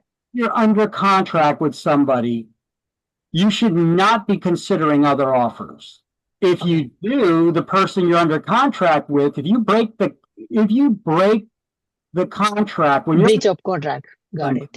And you kill the deal so that you could accept the deal from someone else, you just broke the contract without having a good legal excuse to do so. And therefore, you're in breach of contract and the other party can sue you. I think I'm mixing up. I think okay. If I have 3-4 offers and they are really interested, that's I meant to ask. They are interested, but something like that. Okay, that's not under contract. No, not the contract. Because when you accepted one of those offers, then it went through attorney review. Both sides' attorneys negotiated the wording that to be in the contract, and then they agree to everything. You sign off on it, and now you're in a legally binding contract between the seller and the buyer. Got it. So now, if anybody breaches the terms of that contract, they could be held financially liable to the other side. Got it. Okay. So if another offer comes in that's higher, you better make sure that the juice is worth the squeeze, because that other party is going to sue you. Of course. Okay. I answer questions all the time. Can you accept another offer if another offer comes in? Sure. But but there's consequences to that. You're in a legal contract with somebody else. If you break it, there's trouble. Now the sold, I do show the sold property. Can I ask a question? Sure. So when you are under contract and you not able to get them approved for the mortgage, so we are free from the contract, right? There's you're not breaking the contract because you're not able to get your loan. Well, I'm not approving anybody for a mortgage because I'm not a mortgage solicitor, but the owner, the buyer, if the buyer's unable to get the financing, I'm just rewording what you're saying right here in a way. So if the buyer's unable to obtain financing, maybe because their credit's screwed up or their debt to income ratios are messed up, or for whatever the reason, if they're unable to get financing from any lender, that's a reason to be out of the contract, but you're not in breach of contract. You're not breach of contract. So okay, you're free to walk away from the contract, from the under contract. Unless you remove the mortgage as a contingency from the contract. So we have a lot of contingencies in contracts for various things. Contingencies are ways to get out of the contract if certain conditions are not met. Okay, I got you. Conditions that need to be met. Those are contingencies, right? Like I need to qualify for and be able to get the mortgage loan. Otherwise, I can't go through with the purchase of your house. So that's why we have a mortgage contingency clause in the contract. This purchase is contingent on me being able to get the mortgage loan. If I can't get it, I'm not in breach of contract with you because I wasn't able to follow through this transaction until closing. I wanted to buy the house. Nobody would give me a loan. Right? The penalty? No penalty, no? Penalty for that. No. Oh. So if it's under the contract, so we're gonna know in 3 to 4 days that loan gonna be approved or whatever it is the issue, we're gonna know how long we're gonna know. There are some How long did you write in the contract when you made the offer, if you're representing the buyer, that you wrote in that contract how long it would take for you to provide a mortgage commitment letter to the buyer or to the seller? So that's how long. And so how long could that take? Well, it depends. Have you even applied with any lenders yet for approval? When you start shopping for a home, your real estate agent should have at least required a mortgage pre-qualification letter from you. And then they should have told you to start working on getting a mortgage pre-approval letter. Because now you, as an individual, will be approved for the loan. And then now it's just upon the house that you find that house needs to be approved. It needs to appraise for the purchase price, or have to have the inspections to make sure there's no conditions that are dangerous or that's infested with wood-destroying insects or anything like that. But once again, those are all contingencies too. We have home inspection contingencies. These are all different ways to get out of contracts, but we're going to go over them in next chapter. So we're kind of jumping the shark on that right now. So let's not ask any more questions about that So when we do a CMA, I show the sold properties. This is the one that we actually look at the price. How much did it actually sell for? So that's the number that we compare to figure out how much your home is worth. Now, we have to consider homes that are similar to yours that have recently sold. Recently sold isn't within the last year. Recently sold is within a month, right? If it's 2 months, 3 months, 4 months ago, these comparable properties, well, now we need to make adjustments for market condition changes. Was there a change in the real estate markets as far as pricing in the last 2, 3, 4 months? If there wasn't, then yeah, you could just use that comparable as it is. But if the prices really fluctuated a lot, well, we have to kind of go back over time and see how much the prices in the real estate market have fluctuated by what percentage. And then we have to make an adjustment based on the comparable property that has sold. We know how much it's sold for, but the real estate market as a whole has fluctuated up or down a certain percentage since then to get a true market figure, you know. So yeah, it could get a little bit more complicated the longer ago that these comparable properties had sold that we're using to try to determine the value. Why do we show expired listings? Well, we want to show that owner what failed to sell. So we don't make that same mistake. Remember, this is a presentation you're doing. Often the agent will be blamed for the property not selling. So let's take a look. Maybe the agent's fault, but it could be the seller's fault as well. It could be the agent's fault, or it could be nobody's fault. Just the market conditions. Maybe it's stagnant. Take a look at the pictures. Were there any pictures? Were they good quality pictures in the listing? Or did they take a picture of the front of the house? Was that picture of the front of the house taken on garbage day when the sun was behind it? So it washed out all the colors. So now it looks like a black and white photo. I've seen pictures like this in the MLS. You know, listen, you guys have cell phones. The average cell phone got a pretty decent quality camera on it these days. Wouldn't you agree? Yeah. Yes. I mean, you don't need to go out there even hiring professional photography for this. You could take a decent picture or two on your own to put in the MLS.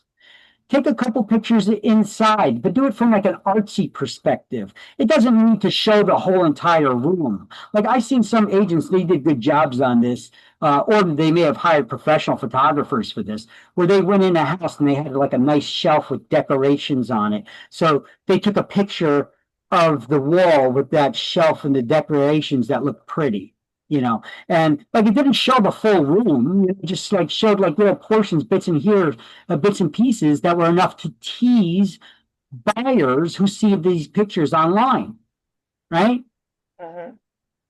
You want them asking, I wish they had more photos. Do they got more photos? No, that's just what they got there. Let's set up an appointment and go look at it. Got them. So you got to fish them and you got to reel them in. You can't show them. Don't do virtual tours showing every square inch, like turning around of every room. Virtual tours are really neat things, but it's not salesmanship. You're not going to sell anything online. Nobody buys your house online. They're going to have to go visit it first, you know? I don't care how great technology is. Nobody is buying a house sight unseen online just from pictures and virtual tours. Never seen it happen yet. Okay, maybe amongst rich people they may be. I don't think they would do that though. It's not exactly the smartest thing to do. Buying a house sight unseen just based on pictures and virtual tours. So don't take pictures of every single corner and nook and cranny of that house, because now the people. They look through the virtual tours, they look through the pictures, they feel like they've been there, they've seen it all, and they can make a decision, no, I'm not interested in that. You want to show and tease them enough that they wish there were more pictures, that they'd want to go to the house. And then when they go to the house, now it's a consideration for them. You got them to get their foot in the door, and that's a good thing. That's part of salesmanship.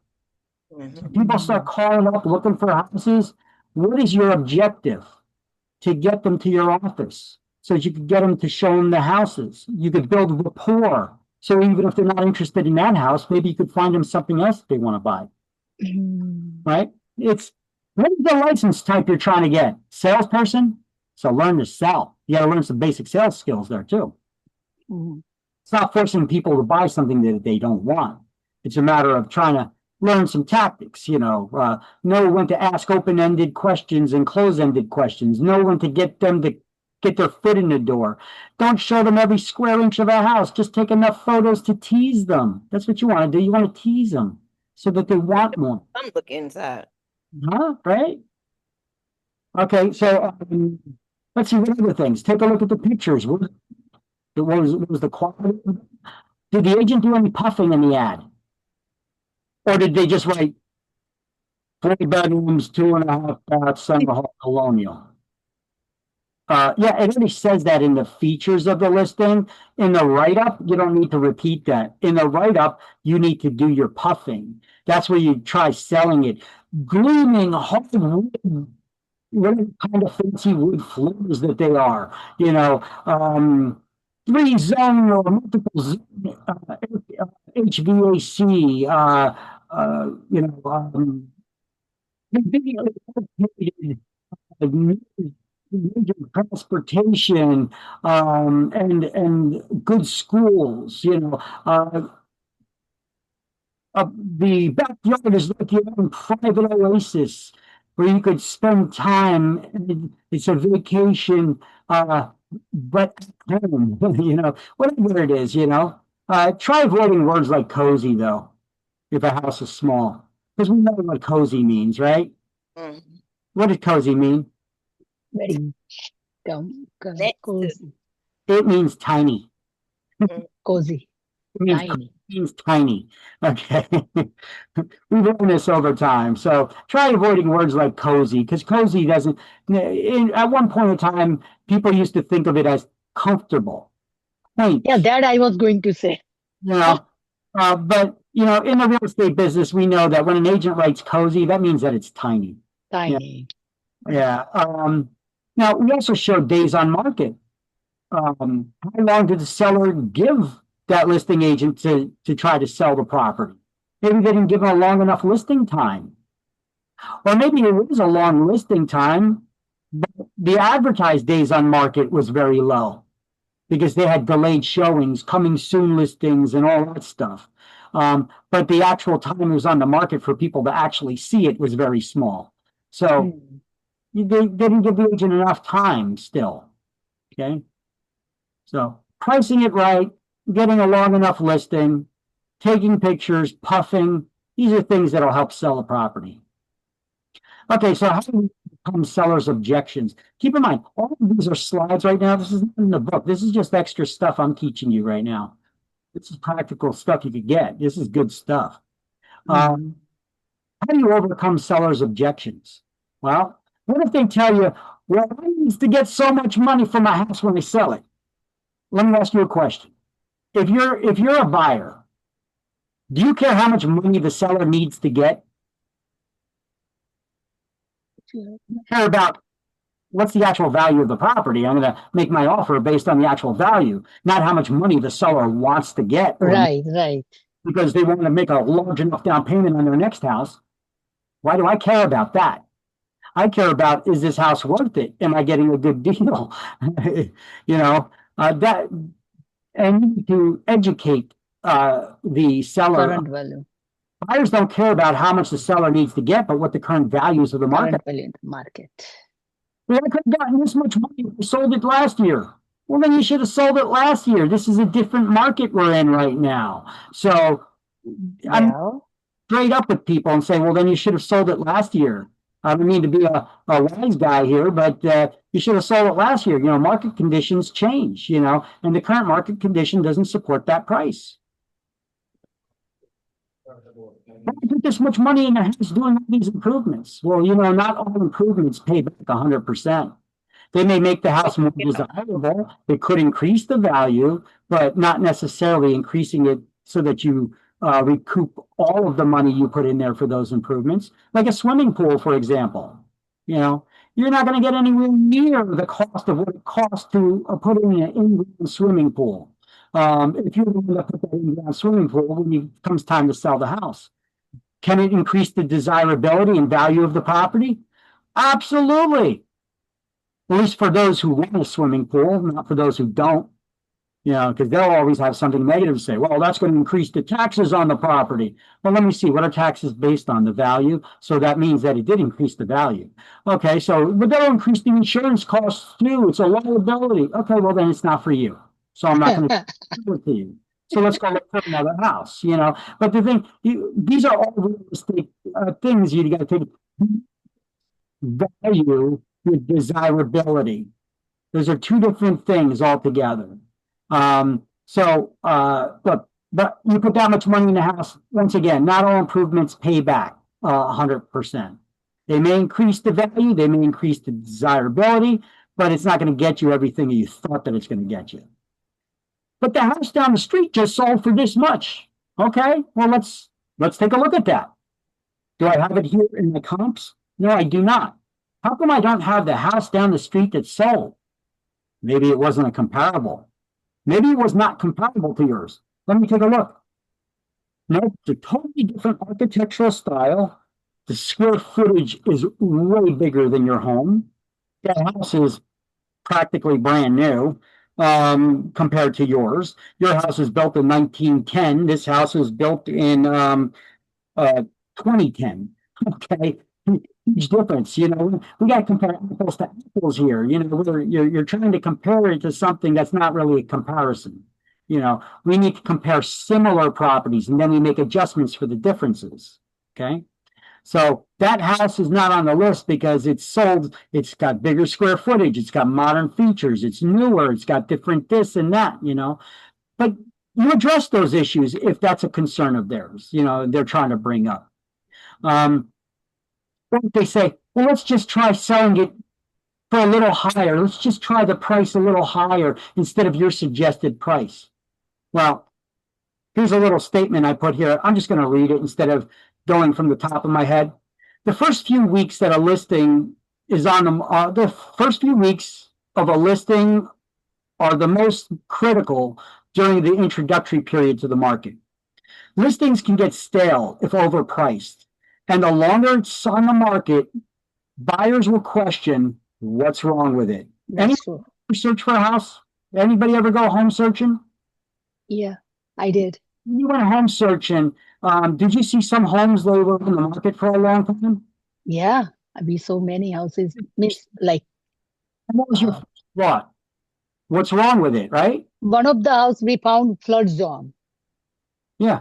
What's wrong with it? That's different issues. The first thing that comes to your mind, though, what's wrong with it? I'm not making this up. This is a reaction from everyday people that go shopping for homes all the time. You know, so it's a realistic thing to tell people. So the first price reduction is probably going to be more than the total commission that you were charging that homeowner to sell the house. So they would, you know how they argue with us over 0.5% or 1% of commission? Usually their first price reduction on the house is more than the entire commission we charge them. And yet they don't have a problem with that price reduction, which blows my mind, you know, but that's neither here nor there right now. The first price reduction is probably more than the entire total commission that you were charging them to begin with their overpriced trial. So don't get caught chasing the market. Chasing the market is when, let's just say that we're in a declining real estate market, which we are not there just yet. But let's just say we're in a declining real estate market. How does that work? Okay, so this is the current market value. That's the market value I suggested that you list the property at. Okay, so we're at this level. You wanted to try just a little bit higher, right? So you're overpriced of what the market considers your home worth. So the property's on the market for a while, and it sits there because it's overpriced. Now, eventually the market values drop. And that's when you finally decide you're going to make your price adjustment and lower it to my suggested price. And it doesn't sell. And now you're blaming me because you repriced it at the property that I originally suggested it at. Yeah, but since then the market value dropped. You're chasing the market. You're never going to catch up unless you make a drastic reduction to catch up. Okay, so you could just do explanations like this with people with your hands, and it's a realistic thing. You don't need a big presentation on, you know, on your or anything like that. You can just show them, you know, you're chasing the market with the price. You're never going to get caught up unless you make a drastic price reduction, you know, and that's a realistic thing. And there's a question I often ask property owners when I list their property. Let me see if it's in here. Now let's first deal with this one. I think it's on the next slide. I have that question. So let's deal with this first. So don't get caught chasing the market in the beginning, or you may end up losing more than anticipated, especially in a declining market, let alone a stable one.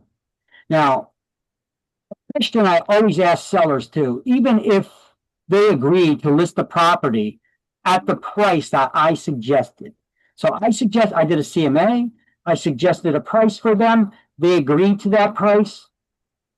I'm going to ask them this. If you find you a buyer in the first day, forget about the first day, within the first week of the listing, I'm not saying that that's going to happen. I'm not even guaranteeing it's going to happen, because the stars got to be in alignment for that to happen. We need to find a buyer that's looking for a property that meets all your home's criterias in the price range that they're looking in, and they need to be shopping in this area, wanting that property. So now we got all the stars in alignment. The homeowner listed the property at the correct price. Then we got a buyer that's looking in this area for a home with those features in that price range. Boom, stars are in alignment. They step in, you hit the jackpot. Now you hit the jackpot. So the first day or the first week, I list your property for sale. If a buyer makes a full price offer on it, what will you do? This is a serious question I ask sellers. It's an important one because several times I've come across this issue where we listed the property properly at the right price and we got them a buyer like that. And they're like, oh, it was quick. Maybe it was too quick. Maybe you didn't price it high enough. Maybe I should be able to get more money for my home. Don't do it. I know what you're going to say. Don't do it because I've had this happen before. So look, ask the seller, once a listing price has been agreed upon, if you get a full price offer on the first day or week of the property listing, will you accept it? Or will you make the mistake of thinking it was underpriced and reject it to counter and give a counter offer or eventually raise the asking price altogether? Do not get greedy, Mr. and Mrs. Homeowner, and not accept the gift that's in front of you because all the stars were in alignment. I've had this happen on more than one occasion where the homeowner then felt like we underpriced it. That's why we got an offer so quick. No, we priced it right. That's why we got the offer so quick. And they turn it down and then they raise the price on the property and they never get another offer on it. Not one. It had to happen. So if we're lucky enough to get the price right, get a full price offer from a buyer so quickly, don't second guess yourself.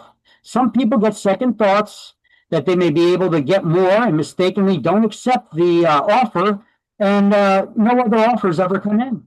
I've had this happen where I got a 1-year listing, and at the beginning, in the first week, we got a full price offer. They rejected it, and then they wanted to raise the asking price. And we didn't get any more offers on the property. We had a couple showings, but no more offers for the whole year. Oh. I'm sure they were blaming me for it, but I got them an offer. I got them a full price offer. They got greedy. So it's very important to address this question. It is very important to ask this question. It may sound like a silly question to ask. What do you do if you get a full price offer? You would think they would say accept it, but maybe, it came in too quick, So you got to go over this scenario with them in advance to try to prevent that from happening. That's my advice to you guys as a salesperson. That's my advice to you. Okay, thank you. Question. Thank you. The buyer can offer less price than the list? Sure. Sure. And the seller probably don't go into a sector, right? It depends. It depends, right? Maybe they listed it on the price to put a little cushion in there, knowing that people are going to do a little lowballing. I don't know what goes through every seller's head, but sometimes sellers think like that. They price it higher, knowingly pricing it higher, because they know that buyers are going to come in and try to lowball. But the thing is, if you price it right, Or here, dare I even say this? If you underprice it, you price it low, you'll actually get a lot of reaction and a lot of buyers will come in and start generating interest because you underpriced the house. If you underprice a house, that's when we get bidding wars. Now, can I guarantee a bidding war is going to happen? It's a little bit risky. It's a little bit risky, but it does happen more often than not. When you underprice a house, people flock to it. And you get a lot of appointments, and now it's a matter of the offers coming in. So when the offers come in, you tell the, you could put it in the listing, or you just tell everybody on a certain date, the owner is going to review all the offers and select the best one. So make sure your first offer is your highest and best. See, that's a crafty way to try to get the most money you can for an owner. Underprice it. Hopefully you get a bunch of people that come in and they'll do bidding wars and try to get they'll make the highest price trying to get them. They'll probably even bid over the market value or over the asking price to try to get the property. So you end up getting them more money than they were even anticipating for the house. Okay. No guarantees, but that could happen. All right, so that's the end of this chapter. Let's let me save that. Let's do the key terms to review. There are very few. There's only 5, 6 of them here. So, organization of brokers who work to sell each other's listings.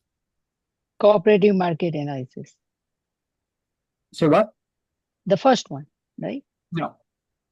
Oh. We're an organization of brokers who work to sell each other's listing.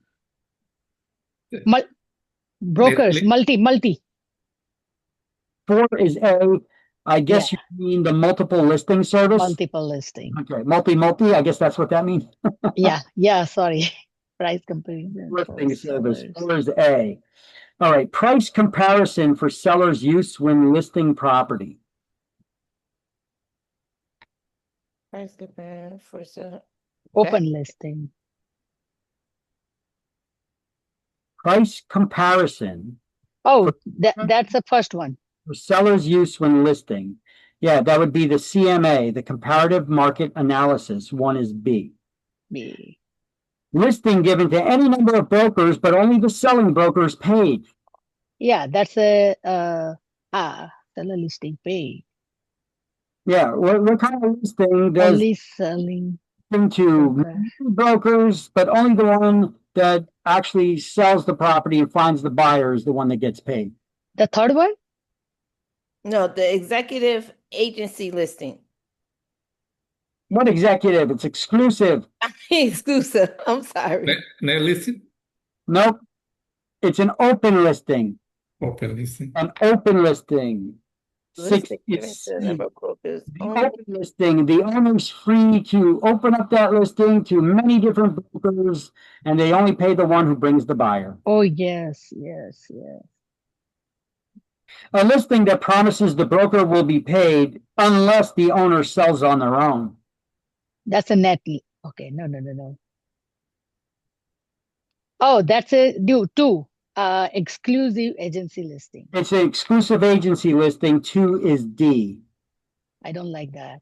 A listing that states that the broker will be paid no matter who sells the property. That is the third one. Right to sell listing. Exclusive right to sell listing. Everybody agree? Yes. Yes, that is correct. 3 is E, the exclusive right to sell listing. Illegal listing where the broker keeps anything above a certain figure. Oh, net listing. Net listing. That's the net listing. All right. And that completes chapter 10.